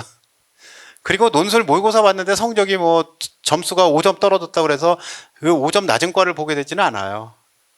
시험을 잘 보면 되지. 그날 뭔 문제가 나올 줄 알아. 나한테 맞는 문제 나오면 잘 보면 되거든. 이제 그런 거죠. 그래서 대학은 논술고사를 보면 지원율도 높고 그만두는 그 이탈률도 적고 그래서 굉장히 효자 전형이다 이렇게 생각을 하죠. 그 다음에 이제 전체 다를 학생부를 보기에 버거운데 정원은 얼마를 떼가지고 논술을 봐 그러면 전체 지원자가 좀 줄잖아요. 그래서 평가도 하는데 좀 널널하고 뭐 이런 부분이 있습니다. 학생부 종합전형이 그 중에서는 가장 그래도 아이들이 제대로 공부한 걸 평가할 수 있을 뿐만 아니라 학교가 제대로 돌아가게 하는 그런 의미가 있다는 거죠. 그래서 학종의 취지는 고등학교 공부로 대학 가게 한다는 건데 고등학교 성적 우수자, 생활 우수자를 뽑겠다는 전형입니다. 교육과정에서 그 결과 점수만 중요한 게 아니라 얘는 국어인데 1등급이야. 이것만 중요한 게 아니라 얘는 이렇게 공부했는데 시험 못 봐서 2등급이구나. 얘는 이렇게 공부했는데 1등급이구나. 성적도 좋네. 뭐 이렇게 평가하는 것인 거죠. 그 과정이 어땠는지를 보겠다는 거예요. 공부한 과정이 어땠는가를 보고 싶다. 그리고 얘가 공부하고 싶은데 절실하게 공부를 했는지 아니면 그냥 시켜서 마지못해 했는지를 보고 싶다. 이 절실함이라는 것이 굉장히 중요하게 생각이 된다. 왜냐하면 우리는 공부하고 싶은 학생을 뽑아서 가르치고 싶어요. 대학은 공부하고 싶은 애를 뽑아서 가르치고 싶다. 마지못해 온 애들은 붙은 다음에 딴짓을 해요. 공부를 안 하고. 대학에 붙었잖아. 목표가 거의 끝이거든. 근데 공부를 하고 싶은 애들은 대학에 들어온 이후로도 계속 공부를 합니다. 그래서 절실한 학생을 뽑고 싶다죠. 현재 공부를 잘 하고 있는 학생이면서 앞으로도 공부를 잘하고 싶은 마음이 있는 학생. 이 학생이 학생부 종합전형에 선발될 학생이에요. 간절해야 돼. 절실함. 난 이거 알고 싶어. 그 절실함이 있는 학생들은 다 자기주도성 있는 학생이에요. 공부를 하고 싶은 거 찾아보잖아요. 궁금한 게 있어요. 뭐 영광터미널 앞에 맛집이 어딨지? 그러면 당연히 물어보기도 하고 뭐 인터넷도 찾아보고 그러지 않습니까? 뭐 터미널 앞 맛집 뭐 이렇게 찾아서 검색해서 거기가 맞는지 또 리뷰도 보고 뭐 이런 것들 보면서 여기가 맛집인가 보다 하고 확인하잖아요. 공부를 하고 싶은 애는 그렇죠. 근데 자석을 움직여가지고 전자기가 일어나 그러면 자기장이 어떻게 변하는지 알고 싶어. 그러면 알고 싶어 끝? 그렇게 하진 않죠. 뭔가 찾아보기도 하고 실험도 하고 그럴 거 아니겠습니까? 그런 얘기입니다. 그러니까 학생이 공부를 어떻게 했는지가 세부능력 특기사항에 써 있는데 그걸 보고 학생을 뽑으려고 한다가 된 거죠. 그래서 학습종 방식으로 공부하는 건 문제풀이 공부가 아니라 문제를 해결하는 공부다. 수리력, 문해력, 수리력, 사회과학에 대한 깊이와 넓이가 있어야 된다. 어떤 과목은 자기가 관심을 갖는 과목은 깊이 공부하고 그 밖에 나머지 과목들은 넓게 공부해야 된다는 것입니다. 학교에서 배우고 있는 과목 중에 한두 과목을 마음에 안 든다고 버리거나 아니면 뭐 수능 과목도 아닌데 뭐 정보를 왜 해, 뭐 기술 과정을 왜 공부해 해가지고 버리면 종합전형에선 절대로 안 붙어요. 학교에서 배우는 모든 과목은 다 의미가 있다고 생각을 하고 공부를 좀 해두는 것이 좋습니다. 그 다음에 공부할 때 공부하고 놀 때 노는 학생이 인데 뭐 우선 학생은 공부할 때 공부하고 놀 때 노는 학생일까요? 공부할 때 공부하고 놀 때도 공부하는 학생일까요? 네? 여러분 그 슬기로운 의사생활 드라마 보셨죠? 그 의사들이 공부하면서 뭐 해요? 뭐 미도 파라솔인가 뭐 하는 밴드 하죠. 밴드 맨날 놀거든요. 공부할 때 공부하고 놀 땐 논다가 답인데 문제는 보통 사람들은 공부할 때 공부 안 하고 놀 때만 공부해요. 수업은 지겨운데 동아리로 공부하는 건 재밌어. 물리 선생님, 진짜 지겨워서 못 듣겠어. 무슨 말인지 모르는데 선생님이 가르쳐 주는 건 더 몰라. 그런데 물리 동아리 하면서 애들끼리 노는 건 재밌어. 왜? 아는 것만 하거든. 그죠? 모르는 거 안 하고 아는 것만 하잖아요. 친구들끼리 아는 것만, 쉬운 것만 이렇게 하니까 재밌죠. 그런데 선생님은 모르는 공식 가지고 이상한 말을 하고 있거든. 그러니까 어렵죠. 그죠? 그 학생은 물리 시간에는 놀았는데 동아리 물리의 연구반 시간에는 공부를 하는 학생이에요. 근데 진짜 많은 학생들은 예컨대 대학 가는데 의미가 있는 학생이 절반쯤 된다고 보면 나머지 학생은 그냥 원서는 가니까 절반쯤 있는 학생 중에서 우수한 그룹은 공부할 땐 공부하고 놀 땐 놀아요. 근데 그거보다 조금 덜 우수한 학생들은 공부할 때 공부하고 놀 때도 공부해요. 근데 그거보다 좀 덜 우수한 학생들은 공부할 땐 공부 안 하고 놀 때만 공부해요. 공부할 때 공부 안 하고 놀 때만 공부하는 학생도 대학을 잘 가요. 우리가 볼 때는. 저 정도면 그래도 너 어디 다니니? 그럴 때 그거 묻지 마세요. 그러진 않아. 난 여기 다녀요. 이렇게 얘기할 수 있는 그런 데를 다니게 됩니다. 그죠? 그런데 우리의 목표는 공부할 때 공부하고 놀 때 노는 학생이었으면 좋겠어요. 공부할 때 공부하고 놀 때 노는 학생이 가는 대학은 어디일까요? 아마도 서울대밖에 없을 거예요. 되게 그 공부가 어떤 부분이 부족하거나 어떤 부분에 열의를 나타내기 위해서 학생들이 스스로 내가 공대 갈 거야. 그럼 뭐 과학 동아리를 하고 내가 공대 갈 건데 영어를 잘 못해. 그럼 CNN 뉴스 듣기만을 하고 뭐 이렇게 공부와 관련 있는 그런 동아리들을 하거든요. 그런데 공부할 때 공부하고 놀 때 놀 배짱 있는 학생들이 있어요. 아주 센 애들이죠. 공부 충실히 했는데 뭐 이런 학생들이 훨씬 더 감동적이긴 한데 거기에 도전하는 건 쉽지는 않지만 우리의 목표는 거기에 있긴 하다. 공부하고 할 때 공부하고 놀 때 노는 학생이 우수한 학생인데 놀 때 놀기 위해서 공부를 열심히 해라.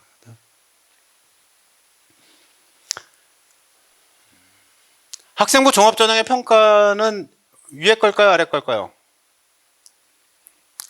여기에 평가는 1등, 2등, 3등, 4등 뭐 이렇게 딱 이렇게 선을 자르는 거죠. 3명 뽑아야 하는 요 선에 딱 와가지고 누가 등수 안에 들었나를 뽑는 전형. 학생부 교과 전형이거나 수능 전형인 거죠. 그런데 저 위에 있는 전형은 얘네들 다 1그룹. 그래서 비슷한 성적을 가지고 있는 애야. 얘가 얘보다 뒤졌어. 이런 건 의미가 없다는 거죠. 이렇게 본 다음에 이 학생들 중에서 이 지원자 중에서 나중에 뭐 면접으로 뽑든가 아니면 정원 안에 얘네 다 들어왔으면 다 뽑아 끝 이렇게 된다는 얘기입니다.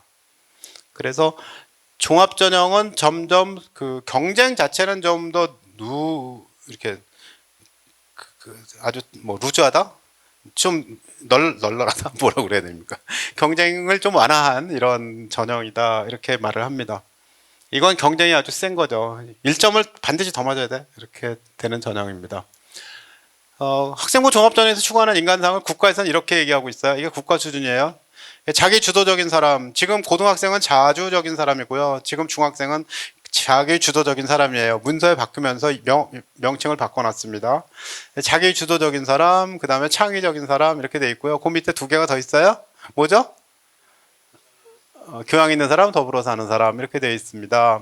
자기 주도적인 사람은 뭐 자기 주도 스스로잖아요.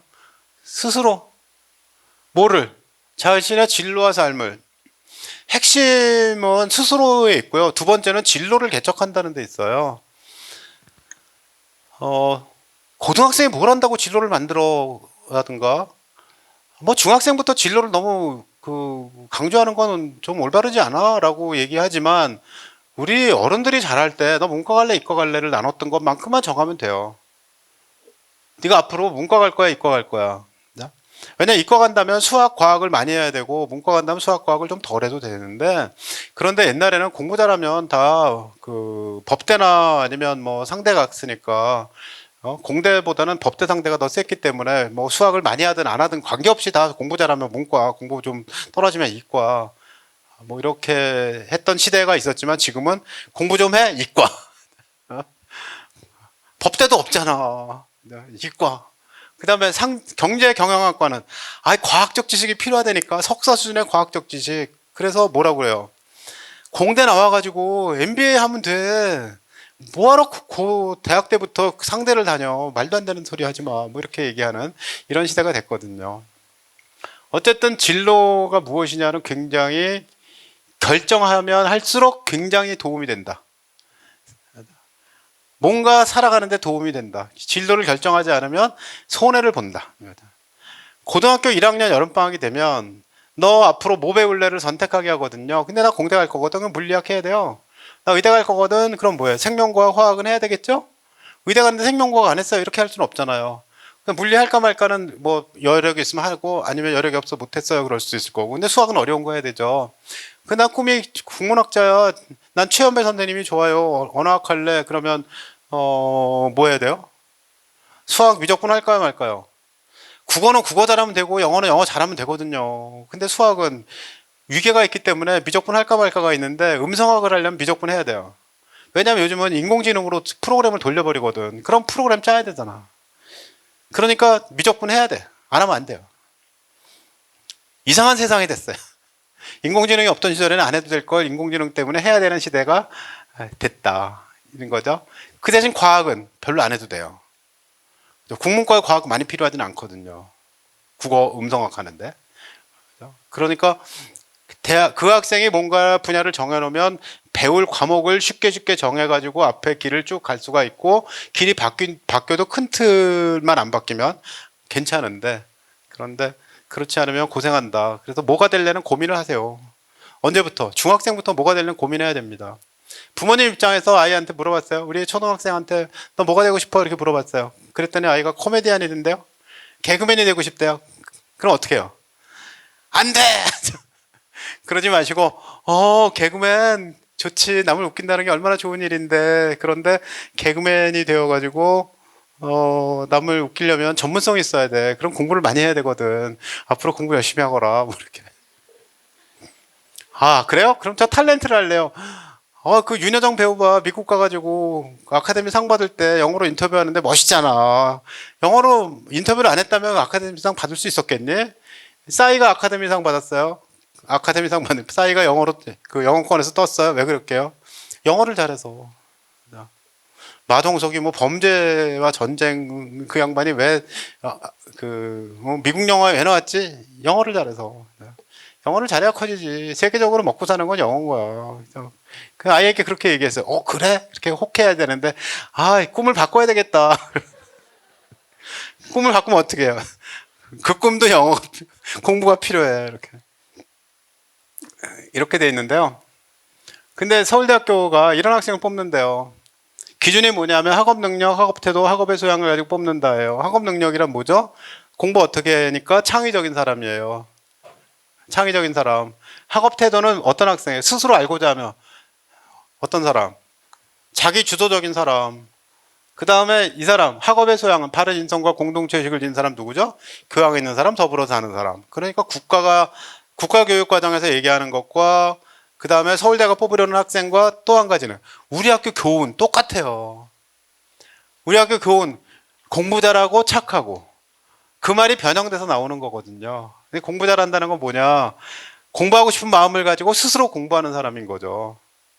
공부하는 싶은 마음을 가지고 스스로 공부하는 사람인 거다라는 얘기입니다. 각 대학도 이렇게 얘기를 합니다. 그래서 대학이 학업 역량이라는 게 있고 공동체 역량, 이게 착하고, 그죠? 착하고 진로 역량, 이렇게 학업 역량을 나타내는데 서울대는 진로 역량이란 말을 안 쓰지만 다른 대학들은 진로 역량이란 말을 쓴다. 진로와 관련해서 네가 뭘 선택해서 배웠고 어떤 진로를 탐색했어. 이걸 알고 싶다는 거죠. 네가 탐색한 진로가 뭐지? 뭐 생명과학자가 되고 싶었어? 조선공학자가 되고 싶었어? 국어학자가 되고 싶었어? 뭐 이렇게 찾아보는 것이 중요하다. 찾아보는 것이 너의 절실함을 나타낸다는 거죠. 찾아보세요. 무슨 진로를, 너의 진로가 무엇인지, 어느 방향인지 찾아봐라. 직업을 찾는 것도 중요하지만 직업보다 더 중요한 건 어떤 방향으로 갈 건지 정도 찾는 거다. 어떤 세계로 네가 가고 싶은지를 찾는 것, 이게 중요하다. 거기까지고요. 그러기 위해서 뭔가 배웠을 거 아니야. 그 배운 게 뭐냐면 전공 계열 관련 교과를 어떻게 공부했는지인데 되게 뭐 과학 무슨 과목을 했고 수학은 무엇을 했는지가 전부 다예요. 그러니까 이렇게 되는 거죠. 경제과 가는데 중요한 과목은 경제일까요? 미적분일까요? 미적분. 경제는 대학 와서 공부하면 되거든. 근데 미적분은 고등학교 때 공부 안 하면 대학 와서 경제 수학을 못 해요. 그러니까 진로에 맞는 과목이 뭐냐는 상식과 다를 수도 있다. 화생공이란 과가 있어요. 옛날에는 화공과였는데 지금은 대개 과가 화생공으로 바뀌어 있습니다. 화생공의 중요한 과는 화생일까요? 물할까요? 당연히 이름이 화생이니까 화생화학과 생명과학이 중요할 거라고 같잖아요. 근데 물화예요.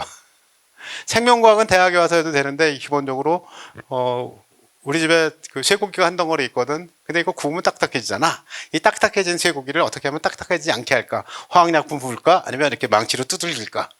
망치로 두들기는 건 물리, 화학약품 붓는 건 화학. 그죠? 고기는 뭐 그냥 고기야 일단은. 대학 와서 배우면 돼요. 물화를 대학 때 안 배우면 안 돼. 뭐 이렇게 되니까 자기 전공에 따라서 배워야 될 과목이라는 게 좀 일찍 정해져야 되는 거죠. 그리고 이제 학업 역량에 보면 학업 성취도, 얘가 성적이 좋구나. 학업 태도 있었죠, 앞에. 학업 태도는 스스로. 얘가 책을 읽었대. 그런데 엄마가 권해서 읽었대. 뭐 학원 선생님이 학교 선생님이 권해서 읽었대. 권장도에서 읽었대. 그러면 스스로가 아니죠. 스스로보다 더 한 단계 그 한 단계 위인 스스로는 내가 궁금해서 뭔가 공부하다 보니까 이게 뭐 없을까? 뭐 이런 걸 쓴 책이 없을까 해서 궁금해서 찾아봤어요. 이게 스스로죠. 스스로 자기의 지식을 확장한 경험이 있는 학생이 선발 대상이다. 그것을 가지고 우리는 뭐라고 하냐면 넘어가지 마세요. 그것을 그냥 학업 태도라고 한다.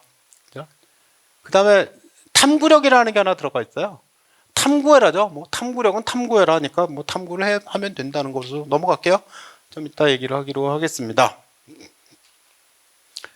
그래서 요소별 반영비를 보니까 경희대학교는 진로 역량이 50이라고 되어 있고, 여기는 고려대학교는 학업 우수는 학업 역량이 50, 학업 역량 40인 전형이 있고 자기개발 역량이라고 해놨다. 이게 진로 역량이랑 비슷한 수준인데 30, 40 뭐 이렇게. 그다음에 뭐 동국대학교는 전공 적합성이라고 해놨는데 이게 진로와 관련돼 있어요. 진로와 관련돼 있는 것들을 이렇게 해놨다는 거죠. 서울대는 비율을 안 밝히고 있습니다. 성균관대학교는 개인 역량이라는 게 진로 역량인데 30이라고 해놨다. 중앙대학교 진로 역량 CAU 융합인재는 30, 탐구인재는 50 이렇게 해놨다는 거죠. 탐구인재와 융합인재 중에 일반 고등학교형 인재는 누구일까요? 탐구일까요? 융합일까요? 융합. 일반고가 골고루 두루두루 배우거든요. 현재는 융합 시대입니다. 그런데 과학고등학교를 가면 영어와 사회를 덜 배우고 수학, 과학을 많이 배워요.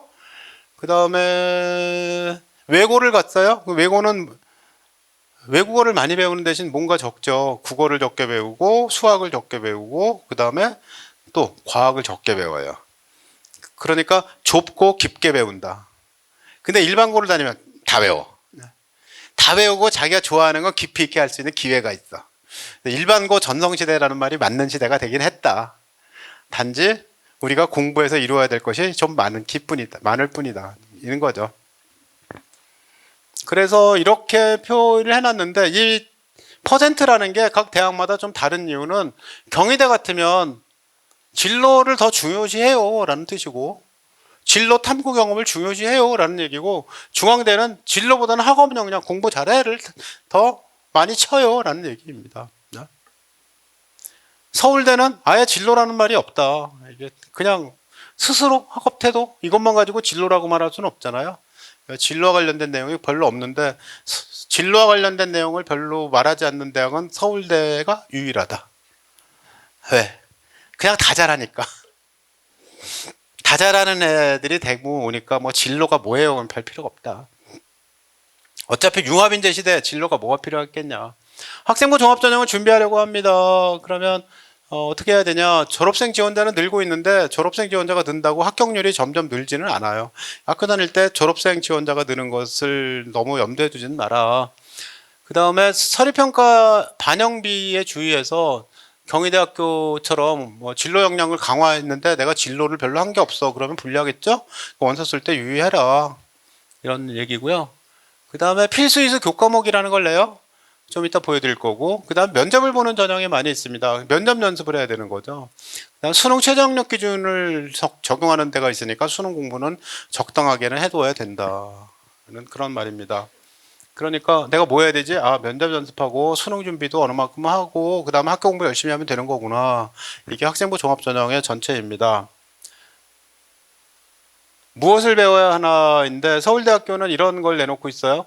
보니까 경제학부인데 미적분 확통을 하래요. 문과인데 왜 미적분을 해? 경제수학에 미적분 나오거든. 이거 안 배우면 안 돼. 이렇게 얘기한 거죠. 나머지는 대부분 다 이과예요. 그래서 여기 보면 뭐 통계학부는 미적확통 기하를 하세요. 화학부야 그러면 확률통계와 기하는 수학은 이렇게 해야 되고 미적분도 해야 되고 화학2까지는 해야 돼. 생명과학부는 생명과학2를 해야 돼. 이렇게 나오죠. 그래서 뭘 해야 될지가 이렇게 쭉 되어 있습니다. 이게 전공에 맞는 과목이라고 얘기하는데 이 중에 하나 빼먹으면 안 돼요. 이것보다 더 많이 하는 건 괜찮아요. 예컨대 의료학과를 가는데 화환 생환이 권장 과목이잖아요. 근데 화투 생투까지 했어. 불리해요? 안 불리하죠. 근데 화환 안 했어. 화학 어렵잖아.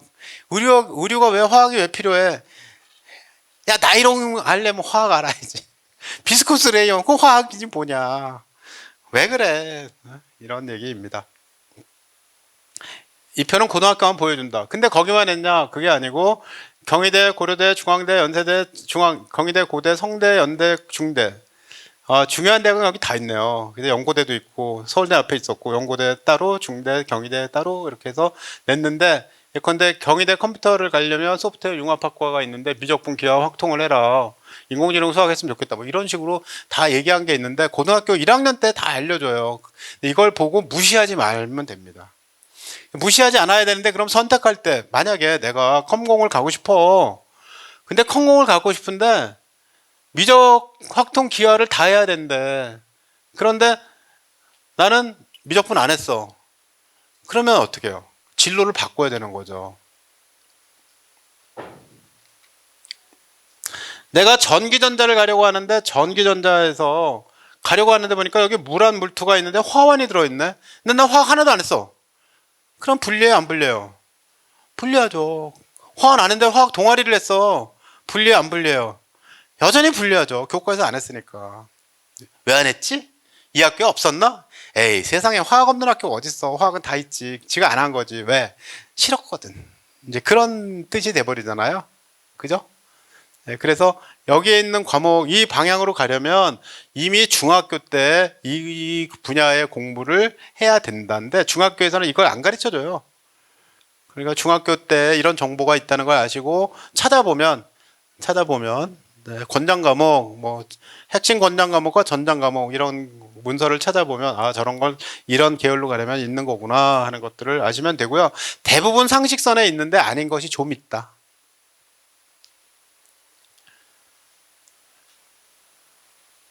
뭐가 이렇게 많지? 자, 이제 중학생 얘기. 중학생은 고등학생과 달리 배우는 과목이 좀 달라집니다. 고등학생은 이미 다 알고 있을 테니까 넘어가기로 하고, 중학생은 배우는 과목이 이렇게 됐는데, 제일 많이 배우는 게 바뀐 게 뭐냐면요. 수학이에요. 수학에 보면 1학년 때 공통수학을 배우고요. 2학년이 되면 대수, 미적원, 확통을 배우는데, 현재 요게 수원, 요게 수투, 요게 미적분이에요. 이 과목이 핵심이야. 대수, 미적, 확통, 기하, 미적투. 이게 핵심이에요. 지금 현재 수능에 해당되는 5과목. 그런데 그 중에서 미적1, 미적2라는 이름이 있지만 미적이 미적1, 2로 나눠진 게 아니라 미적1은 원래 수투, 미적2는 원래 현재 미적분이다. 그래서 앞으로 미적분이 늘어난다니까 미적분이 굉장히 중요하거든. 수학 공부 더 많이 해야 돼. 근데 앞에 말은 틀리고 뒤에 말은 맞아요. 미적분이 늘어난다는 말은 틀리지만 수학을 포기하면 갈 길이 굉장히 좁아진다는 말은 맞다. 어디 갔지?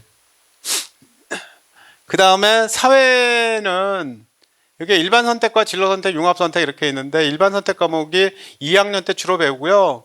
진로 선택은 2, 3학년 때 배우고요. 융합 선택은 왜냐면 이건 먼저 배워야 되니까 이거는 주로 3학년 때 가서 배우게 되는데요. 그런데 옛날 같으면 세계지리였는데 이름이 세계시민과 지리. 한국지리는 한국지리의 탐구, 도시의 미래 탐구 이러면서 이름들이 좀 이상해졌다. 낯설다. 현재 중학생 3학년이 고등학교 가게 되면 2학년쯤 되면 이 낯선 문제가 해결이 될 거예요. 우리 대학은 이런 과목을 배우는 게 좋겠어요. 이렇게 나오니까. 그래서 이렇게 바뀐다는 거고요. 일반 선택 과목에 보니까 기본적으로 고등학생이면 물화생지 원을 하는 게 좋다가 물화생지로 되어 있고 물리는 역학과 에너지 전자기하 양자 뭐 이렇게 해서 얘가 물환 물투 8과목이었는데 12과목으로 늘었거든요. 그런데 고등학생이 배울 수 있는 과목 수는 많아봐야 7, 8개예요. 이 과목을 어떻게 구성해서 배워야 될지는 빠르면 내년 여름쯤 알게 될 것 같습니다. 대학이 내년 여름쯤 되면 이렇게 선택해가지고 내년 1학년은 이제 2학년부터 과목 선택을 해야 되니까 이렇게 선택을 해서 우리 과를 지원하세요 라는 앞에 보여드린 그 필수 이수 과목, 권장 과목 표를 만들어서 발표를 할 거거든요. 아직은 그런 게 있다 정도. 지금 중학생이라면 해야 될 게 뭐냐면 중학교 때 배우는 과학을 포기하지 마라. 수능에서 통합과학을 일단 기본적으로 공통으로 본다. 뭐 그거 정도 기억하고 있으면 되겠습니다. 학생부 종합전형에서 학생들은 일반 선택 과목을 안 배우고 진로 선택이나 그 이후 거를 선택하려는 경향이 있어요. 왜냐하면 현재 고등학생은 일반 선택 과목은 등급이 나오는데 진로 선택 과목은 ABC 이렇게 등급이 안 나오거든요. 그러니까 A면 뭐 다 만점 뭐 이렇게 평가를 해버리니까 진로 선택은 그냥 두려워하지 않는데 일반 선택을 안 배우고 진로 선택을 배우는, 예컨대 화원을 안 배우고 화투를 배웠어요. 물화는 안 배우고 물투를 배웠어요. 미적분 안 배우고 기하만 배웠어요. 뭐 이런 학생들이 생겨나요. 그러면 떨어진다. 배울 건 배워라. 배울 건 배우는데 도망가지 않는 걸 뭐라고 하냐면 이거예요. 이거. 뭐였죠? 도전. 그죠? 도전하는 사람이 중요하다. 그죠? 위계에 어긋나서 선택하면 안 된다는 말. 위계 낮은 거 물 안 배우고 물투 배워야 되는데 물 안 배우고 그냥 했다 그러면 안 된다는 거죠. 그 다음에 전문 교과는 어렵잖아요. 근데 어려운 건 실수가 많아야 되잖아요. 근데 고급 물리를 배웠다는데 2학점으로 배운 거예요. 그러면 뭐지 이게? 수박 겉핥기인 거죠. 그래서 아무리 성적이 좋아도 의미가 없다. 그러니까 수박 겉핥기로 배우는 건 이상하다는 얘기고요. 전공에 필요한 과목 미수는 말씀드렸고, 학업 역량보다 빼어난 창체 활동. 물리를 못하는데 물리 연구반 활동이 아주 빼어났어요. 그 얘기 아까 말씀드렸죠? 수업 중에 공부를 안 하고 공부를 안 하는데 놀 때만 공부하는 학생, 동아리 할 때만 열심히 하는 학생으로 보이게 됩니다. 좋은 대학에서는 좋은 평가를 받기 어렵다는 얘기고요. 다음, 깊이 없는 넓이는 좀 그렇다. 일단 선택과 집중이 1번. 그 다음에 선택과 집중 옆에 넓히는 것이 더 중요한 대학들이 있는데, 더 좋은 대학을 가려면 넓게 하면서도 깊이 있는 공부를 해야 될 건 깊이 있게 하세요. 이런 말입니다. 창의적 체험활동은 앞으로나 뭐 지금이나 마찬가지인데요. 창의적 체험활동에서 학생의 학습 역량을 보여주는 활동이 일단 진로활동, 자기 진로 탐색을 할 수가 있죠. 그리고 진로와 관련된 그 탐구활동도 할 수가 있거든요. 그 다음 두 번째는 뭐가 있냐면, 뭐가 있죠? 동아리 활동에서도 뭔가 진로 탐색, 진로와 관련되어 있는 탐구 활동을 할 수가 있습니다.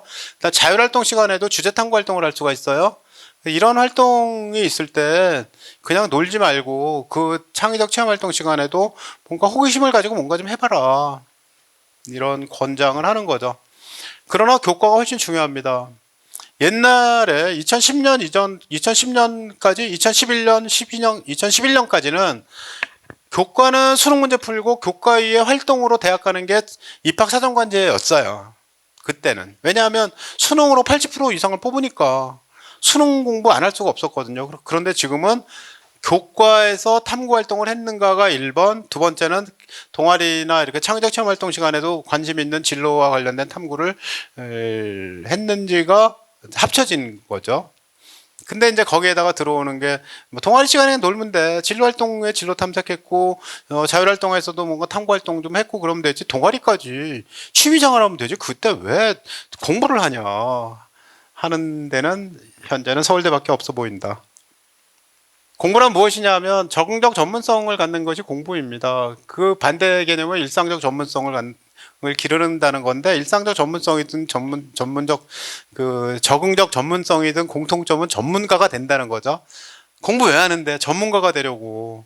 대학 공부 왜 하고 대학 공부 왜 하지? 전문가가 되려고. 그런데 일상적 전문성은 늘 일어나는 문제에 대해서 답을 알고 있는 거예요. 의사 선생님이 있는데 배 아프다고 하면 배탈약 주는데 잘나. 감기 걸렸어? 감기약 걸렸는데 잘나. 근데 이상한 병에 걸린 거예요. 어지럽고 힘이 없는데 왜 이러지? 그러니까 의사 선생님이 큰 병원 가보세요 하고 큰 병원으로 소개해서 보내잖아요. 큰 병원에 보내야 될 거라고 아는 수준, 거기까지만 안다는 게 이제 일상적 전문성인 거죠. 큰 병원 가니까 이건 새로운 이런 문제가 있는 건데 뭐 전해질 비주율이 깨져가지고 이런 문제가 있다 하고 뭐 검사해서 알았다는 둥 그러면서 새로운 처방을 해주잖아요. 그런 건 이제 적응적 전문성인 거죠. 우리가 필요한 인재는 적응적 전문성을 가진 인재인데, 그 요리사로 얘기한다면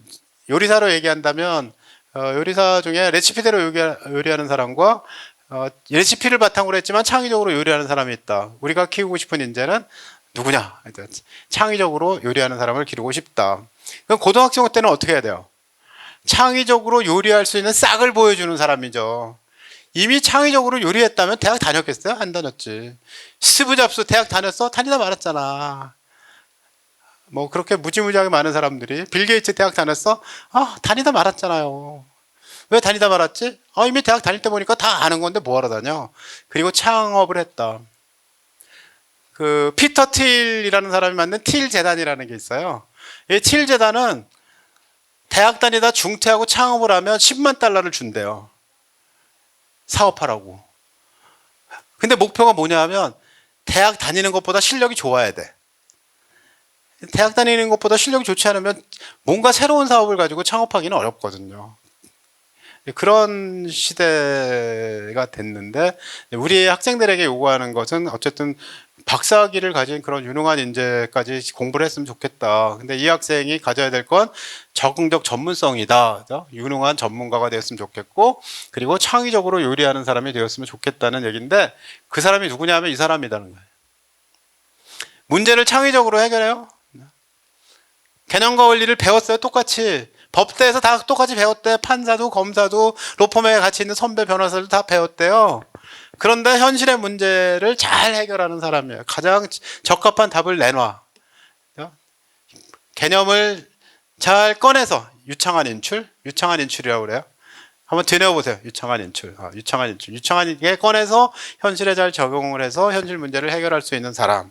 이런 사람을 우리는 기르고 싶다는 거죠. 그래서 해야 될 게 뭐냐면 개념과 원리를 잘 활용할 수 있어야 한다. 개념과 원리를 활용해서 뭔가 문제에 적용하는 연습을 해야 된다는 거죠. 그게 요즘에 공부예요. 그러기 위해서 기본적으로 해야 될 것이 언어 소양, 수리 소양, 디지털 소양이 있어야 된다고 얘기하는데, 언어 소양은 국어, 영어, 수리 소양은 수학. 그래서 국영수가 여전히 중요하고 앞으로는 디지털이라는 것이 더 추가가 되는구나. 그런데 디지털 역량을 기르기 위해서는 필요한 게 뭐예요? 수학 공부죠. 수학을 먼저 해야지만 디지털로 넘어갈 수가 있어요. 뭐 파이썬 가지고 뭘 했어요? 그러면 미적분은 배워야 돼. 이렇게 얘기를 하니까 뭐 확률과 통계를 배워야지 뭐가 되지. 뭐 그러니까 고3 수준은 돼야지만 문제가 해결이 되는 거구나. 그런데 아이들은 수학을 배우기 싫어하고 컴퓨터도 좋아해요. 그러니까 아이들에게 디지털 먼저 보여주고, 야, 이거 하려면 뭐가 필요하지? 수학이 필요하지? 수학 공부해야 되지? 이렇게 나가는 것도 하나의 방법이지만 기본적으로는 수학 공부를 하는 것이 맞다. 수학이 먼저다. 뭐 하나도 달라진 게 없네. 국영수 컴 중요하다고. 국영수 중요하다고. 뭐 100년 전이나 똑같군요. 뭐 그렇게 얘기를 하죠. 그래서 공부란 무엇이냐 하면요.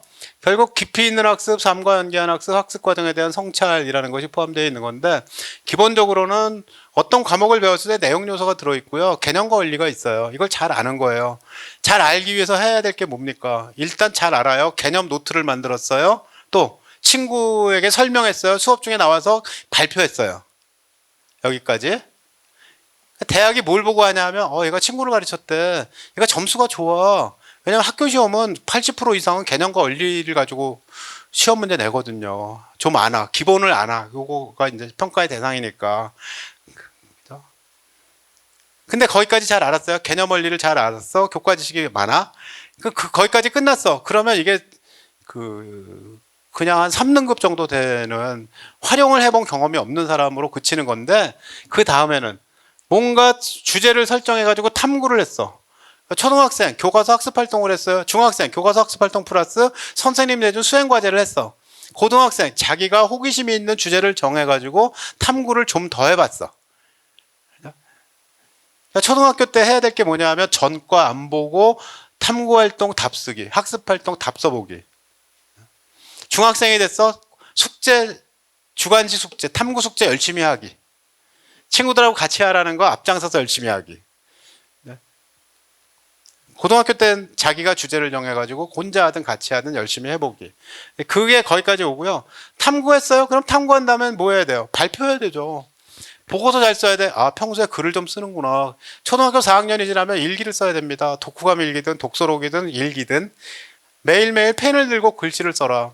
중학생인데 지금 일기 안 쓰고 있거든요. 오늘부터 쓰세요. 써야 됩니다. 길이가 길지 않아도 돼요. 그냥 오늘부터 써야 된다. 고등학생은 써야 된다니까요. 글씨를 써야 돼. 글씨를. 글을 쓰는 연습을 하다 보면 글을 잘 쓰는 시기가 와요. 네, 제가 대학 다닐 때 다른 과와 달리 국어국문학과의 시험 문제는 이번 학기에 배운 거 다 써라. A3 3장. 그런 시험 문제 그런 거 가지고 보니까 글을 못 쓰면 학점이 안 나와요. 매일매일 뭔가를 쓰게 되겠죠. 졸업할 때 되면 글을 좀 쓰는 애들로 만들어집니다. 우리 아이들도 글을 잘 써야지만 대학 가는데 유리한 시대에 살고 있다. 네, 글을 쓰자.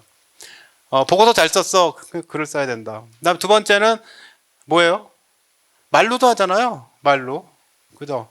말로 한다. 말로 하는 게 뭐예요? 앞에 나와서 이렇게 프레젠테이션 하는 것. 프레젠테이션 하는 연습을 해라. 발표 연습을 하세요. 발표를 유창하게 잘하게. 그 다음에 토론이 어려워요. 토론 잘하기. 강치원 교수님이라고 아세요? 영광고등학교 출신이세요.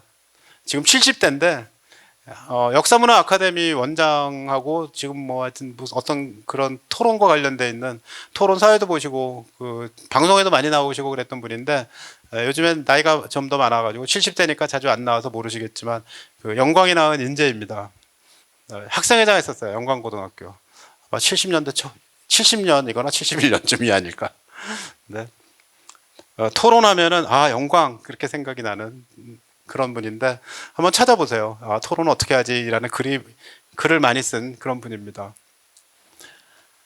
마지막은 성찰인데 성찰은 뭐 성찰하면 되니까 시험에 나진 않아요. 평가가 잘 안 돼요. 그러니까 기본적으로 학생부 종합전형 뭐 하는 걸 보냐 하면 공부를 뭐 했는가를 보는 건데 공부를 뭐 했냐 하면 개념과 원리를 잘 알고 친구들에게 가르쳐도 받고 발표도 하고 개념 노트를 만들고 이런 활동을 해서 개념 원리를 잘 알고 있는 학생. 두 번째는 그것을 적용해서 탐구를 한 학생. 어떤 것을 탐구하는데 어떤 걸 적용하면 문제가 해결이 되고 어떤 걸 적용하면 문제가 해결이 잘 안 되는지를 아는 학생. 그런데 탐구에는 다시 세 가지가 있다. 교과서 학습 활동이 탐구를 얘기하고 선생님이 내주는 숙제가 얘기하고 세 번째는 뭐였죠? 자기가 주제를 정해서 하는 건데 그건 고등학교 1학년 후반부쯤부터 하면 됩니다. 대학은 고등학교 1학년 때 한 탐구를 소중하게 생각할까요? 2, 3학년 때 한 탐구를 소중하게 생각할까요? 당연히 학년이 높았을 때죠. 많은 걸 배웠잖아요. 실제로 구체적인 걸 배운 학년이니까 2학년 때 배우면서 했어요. 이게 중요하겠죠. 그 다음에 뭐 그러면 교과 교육의 가치와 태도가 생긴다는 것은 뭐 중요하지만 학생부 종합전형에서 요 단계까지는 잘 안 되고요. 면접할 때 너 그거 왜 했니? 해서 어땠니? 뭐 이렇게 물어보는 것이 성찰에 대한 내용이에요.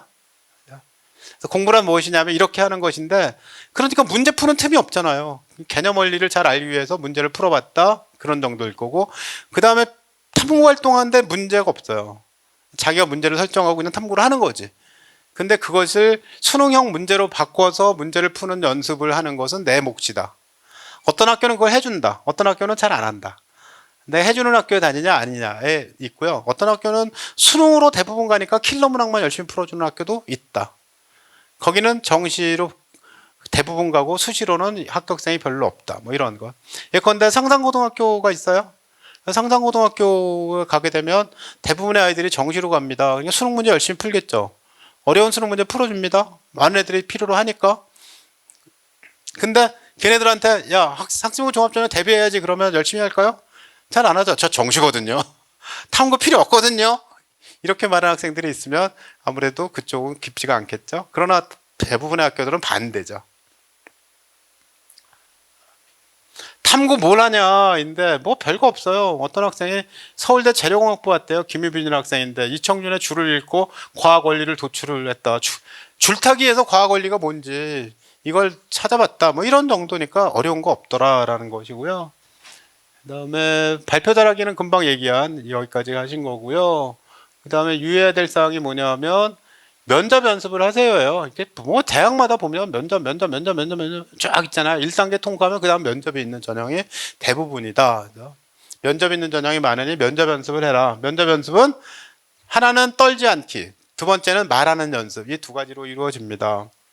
떨지 않기와 말하는 연습인데 그 다음에 수능이 관건이 된다는 것 아시겠지만 정시는 뭐 물론 수능인데 수시에도 최저학력 기준을 맞추면 경쟁률이 낮아진다는 거죠. 애들이 지원을 했는데 수능에 자기 성적이 안 나오면 일단 1단계에서 탈락이 돼 버리잖아요. 그러면 경쟁률이 20대 1이었는데 실제로 수능 최저 통과한 애들은 뭐 10대 1도 안 됐대. 그리고 실제 경쟁률이 낮아지는 거죠. 어떤 데는 수능만 통과하면 그냥 합격이 되는 데도 있어요. 대부분의 학생들이 수능 통과를 못해가지고 수능 최저 너무 높아서 그 전에 고려대학교가 그런 시기였었거든요. 그러니까 일단 수능 공부를 어느 만큼 하는 것에 그 도망가지 마라라는 얘기고요. 수능 최저학력 기준을 적용하는 대학이 또 늘었다는 거고, 그 다음에 수능 최저에 뭐 미적과 과탐을 꼭 봐야 되려는 폐지해버린 대학이 있다는 거죠. 그런데 수능 미반영하는 대학도 여전히 많이 있다. 어디를 찾을까 하는. 수능 최저학력 기준을 적용하는 인원은 11% 정도밖에 안 된다고 하는데, 그런데 학생부 종합 전형으로 뽑는 데서 우리가 가고 싶은 대학은 대부분 수능 최저가 있고요. 없는 대학이 서울대학교 일반 전형 정도예요. 좋은 대학은. 그러니까 수능을 포기하지 않아야 된다고 말하는 제 심정이 좀 괴롭습니다. 수능 준비를 어떻게 하느냐인데 다 아시는 내용. 학교 가서 물어보면 되게 알 수 있는 내용인데, 이게 해야 될 게 이게 요거 말씀드렸던 거예요. 그죠? 교과서 차례 보고 내용을 생각해 보기. 차례 사진 찍어놔라 그랬잖아요. 그 다음에 이제 문제집은 한 권만 가지고 정리를 해라. 오답노트를 만들어야 된다, 수능은. 인강을 할까요? 학원을 할까요?는 본인의 문제이지만 어쨌든 인터넷 강의를, 수능 강의는 들어보는 것이 의미가 좀 있습니다. 학원보다 인강을 더 활용해라 라고 권장을 많이 합니다. 평소에 독서를 하시고요. 그 다음에 3월 모의고사, 뭐 6월 모의고사 이런 거 볼 때 보면서 내가 긴장하는 이유가 뭘까요? 내가 긴장이 된다면 긴장하는 이유가 뭘까요? 하는 것들을 본인이 분석해가지고 그걸 극복해야 되는 문제가 있어요. 일단 기본적으로 문제만 보면 떨릴까, 못 볼까봐 내가 떨리고 있나 이런데 마인드 컨트롤 같은 것들을 연습해야 되는지 뭐 이런 부분들이 들어 있습니다. 그다음에 수능에서 주의할 것, 영어 문제 아까 말씀드렸죠. 2문제 틀리는 연습을 해야 된다. 그래야 1등급이고 82등급만 맞아야 된다고 해서 81점 맞는 연습하면 안 된다. 1등급을 목표로 해가지고 2문제 틀리는 연습까지는 꼭 해라. 대학 가서도 정말 필요하다는 얘기고요. 1등급 맞는 학생이 많지 않아요. 생각보다 4.7%, 7.8% 많았었는데 시험이 지난해 어려워가지고 오히려 킬러 문항 없앴는데 더 적었어요. 왜? 킬러 문항 없다고 그러면 애들이 공부를 안 한다니까요. 아주 신기해요. 어렵기도 하지만 공부를 안 한다. 근데 2등급 맞는 학생들은 무지하게 많다는 거고요. 교과전형 얘기는 뭐 안 해도 될 것 같습니다. 다 수능 최저를 적용하는 데가 많이 있고요. 그 다음에 학교 성적으로 가는 거니까 일단 성적이 좋아야 되는데, 새로운 경향이 뭐냐면 교과전형에 수능 최저를 적용하는 건 뭐 여전히 있는 얘기인데, 그런데 이게 학생부에다가 면접을 보는 대학이 있고 서류도 평가하는 대학이 있어요. 건대, 경희대, 고대, 동국대, 성대, 한양대, 경북대, 부산대, 공주대 이런 대학들이 종합전형처럼 서류 평가를 하기 시작했다는 거예요. 그래서 얘가 우리과에 지원을 했는데, 우리과 컴퓨터공학과거든, 지원했는데 성적 무지에 좋아. 근데 보니까 물도 안 했대. 얘가 수학교육과를 지원했는데 수학을 별로 배운 게 없네.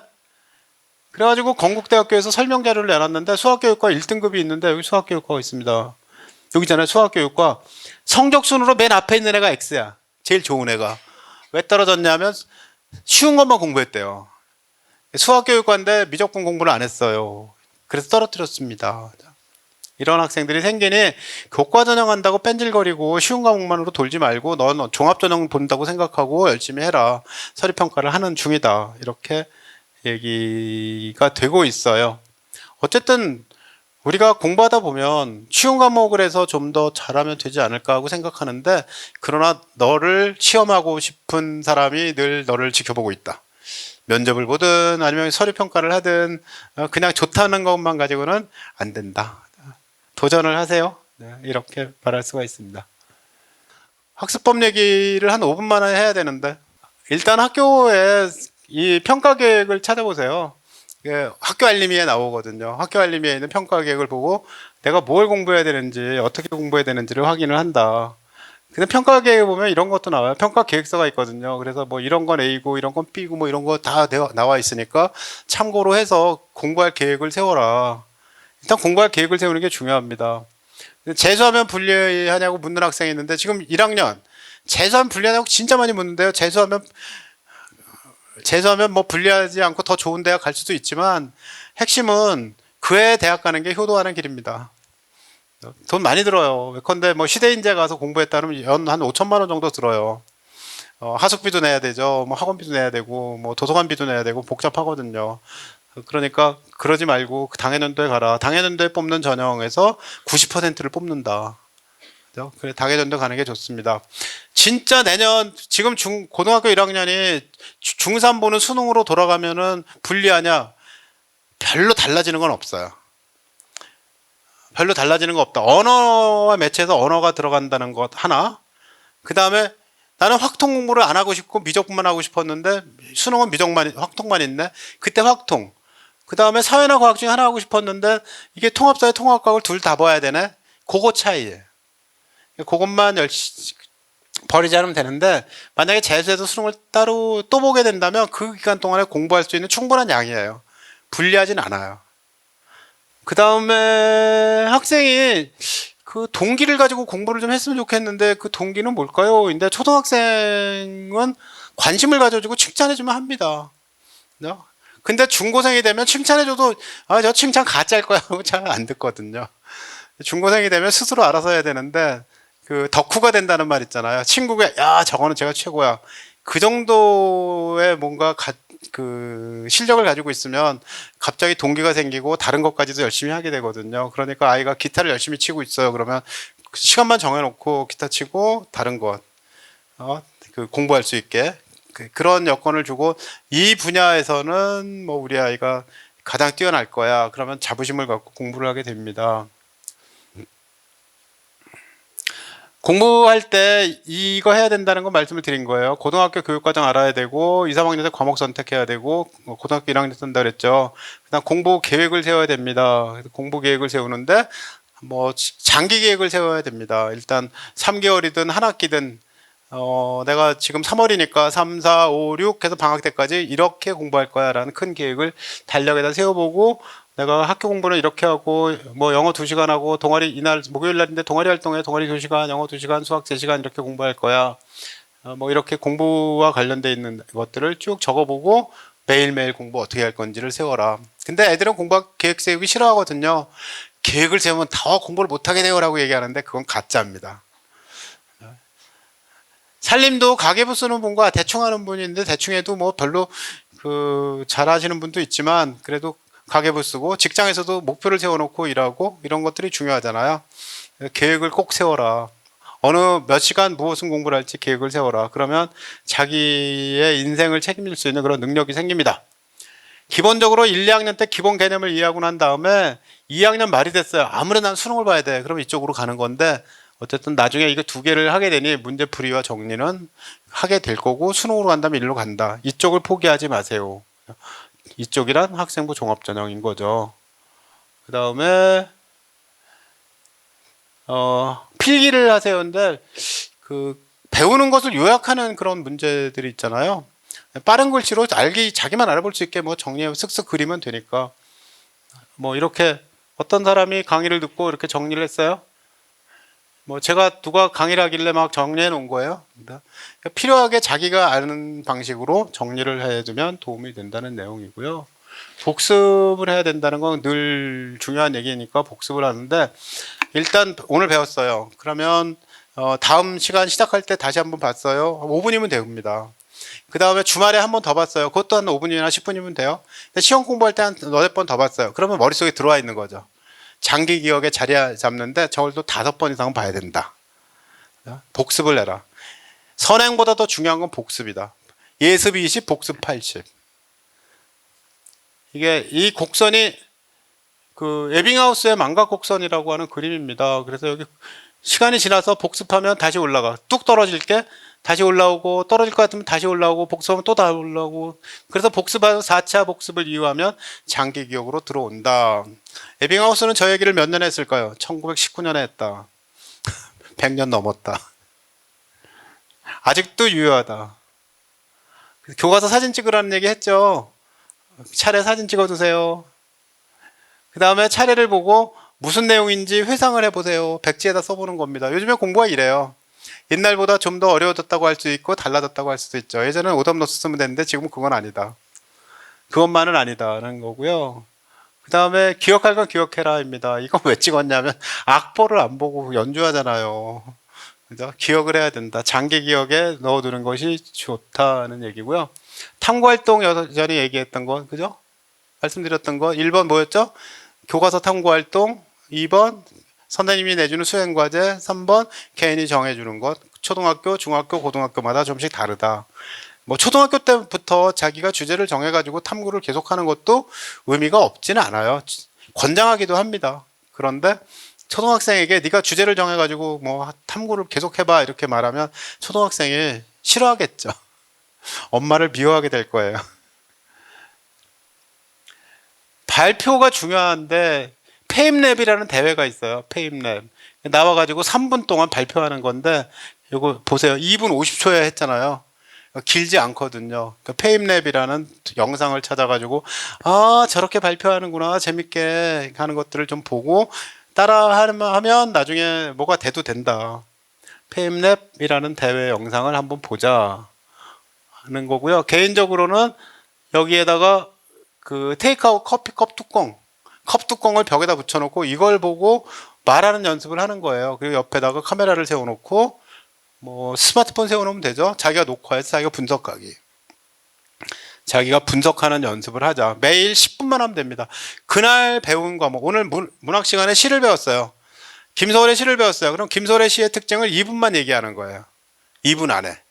그죠? 오늘 뭐 아보가드로의 법칙을 배웠어요. 화학 시간에. 그럼 아보가드로의 법칙 2분 동안 얘기하는 거예요. 그래가지고 매일매일 영상을 모아두고 스스로 평가를 해보는 게 의미가 있다. 친구한테 보여줘라. 엄마한테 보여달라고 얘기하지 마세요. 애가 싫어해요. 싫어하면 안 할 수가 있어요. 마지막인 것 같은데요. 독서를 해야 되는데 우리는 초등학교 3학년부터 고3까지 10년 동안 독서를 가르칩니다. 독서를 가르치는데 여기 4학년 책에 보면 국어사전 활용하면서 책 읽기가 있어요. 우리는 어휘력이 점점 애들이 떨어져가는 시대에 살고 있습니다. 어휘력 때문에 문제가 되거든요. 그래서 뭐 앞으로 4일 동안 공부 열심히 해야 돼. 그러면 뭐 왜 3일인데 4일이라고 그러는 거야? 작심삼일이 왜 사흘이야? 뭐 이렇게 그런 시대에 살고 있습니다. 그래서 독서를 통해서 어휘력을 늘려야 되는 게 1번. 두 번째는 이제 그 글을 쓰고 발표하고 그럴 때 아이들이 은어나 속어로만 쓰는 애들도 많아요. 무슨 말인지 알 수가 없어요. 그래서 그런 학생들이 정상적으로 학교 생활을 하고 학문적인 글을 쓰기 위해서는 책을 많이 읽고 다시 써보기도 하고 그래야 됩니다. 그래서 해야 될 게 뭐냐면 국어사전을 활용하면서 책 읽기. 언제까지? 고등학교 졸업할 때까지. 그리고 나아가서는 죽을 때까지. 그 다음에 책 내용 간추리고 생각 나누기라는 단원이 있는데 이게 독후 활동이에요. 독후 활동의 1번 내용 간추리고 독서 토론하고 정리하기. 이 세 가지는 해마다 하라는 거거든요. 그러니까 책을 읽었어? 그럼 뭐 해야 돼요? 우선 내용을 요약해야 되는 거죠. 두꺼운 책을 읽었어요. 정의란 무엇인가를 읽었어요. A4 20매로 읽을 때마다 요약을 해가지고 A4 20매에다가 정리를 해놨어요. 그거 가지고 토론을 했어요. 그다음 마지막에 각 장에다가 그 주제에 대해서 나는 어떤 생각을 가지고 어떻게 내 생각이 달라졌는지 다른 친구들은 어떻게 생각했는지 메모를 했어요. 정리했어요. 이런 단계가 필요한 겁니다. 여기까지 오면 공부가 완성이 된다는 거죠. 그러고 보면 가장 중요한 게 뭐냐면 스스로 탐구를 한다, 스스로 독서를 한다. 두 가지예요. 교과 공부 안에서 스스로 탐구하면서 공부를 하고 지식을 쌓아간다. 그걸 그 유홍준 선생이 얘기하기를 아는 만큼 보인다라고 말씀하신 건데 아는 만큼 보이기 위해서 내 머릿속에 든 게 있어야지. 든 게 있어야 그게 아는 만큼이고 보인다는 아는 만큼 뭐가 있어야지 공부를 하게 된다는 그런 얘기가 아닌가 하는 얘기입니다. 그러기 위해서 필요한 게 제 책꽂이에 책을 3권 꽂아 놓는 거예요. 어떤 애들 책꽂이에 보면 구문 문제집과 참고서만 있어요. EBS 뭐 이렇게 꽂혀 있는 데 있는데 그러지 말고 단행본을 좀 꽂아놔서 읽어라는 거죠. 제가 학교를 방문하면서 기숙사에 있는 조그만 책상들을 봤는데 문제집을 꽂아놓지 않고 이런 책들을 늘어놓은 애들이 꽤 있는 거예요. 이 학생들은 서울대 갈 것 같더라. 근데 그 옆에 있는 학생은 문제집 쫙 꽂아놓고 나는 죽어도 서울 간다. 그래서 아 너는 정시겠구나. 세 권보다 더 많으면 안 읽어요. 세 권이어야 되고 세 권 읽은 다음에 다 읽으면 바꾸면 됩니다. 도서관에 빌렸어도 세 권만. 자기가 갖고 있는 책은 메모를 해가면서 읽지만 그렇지 않으면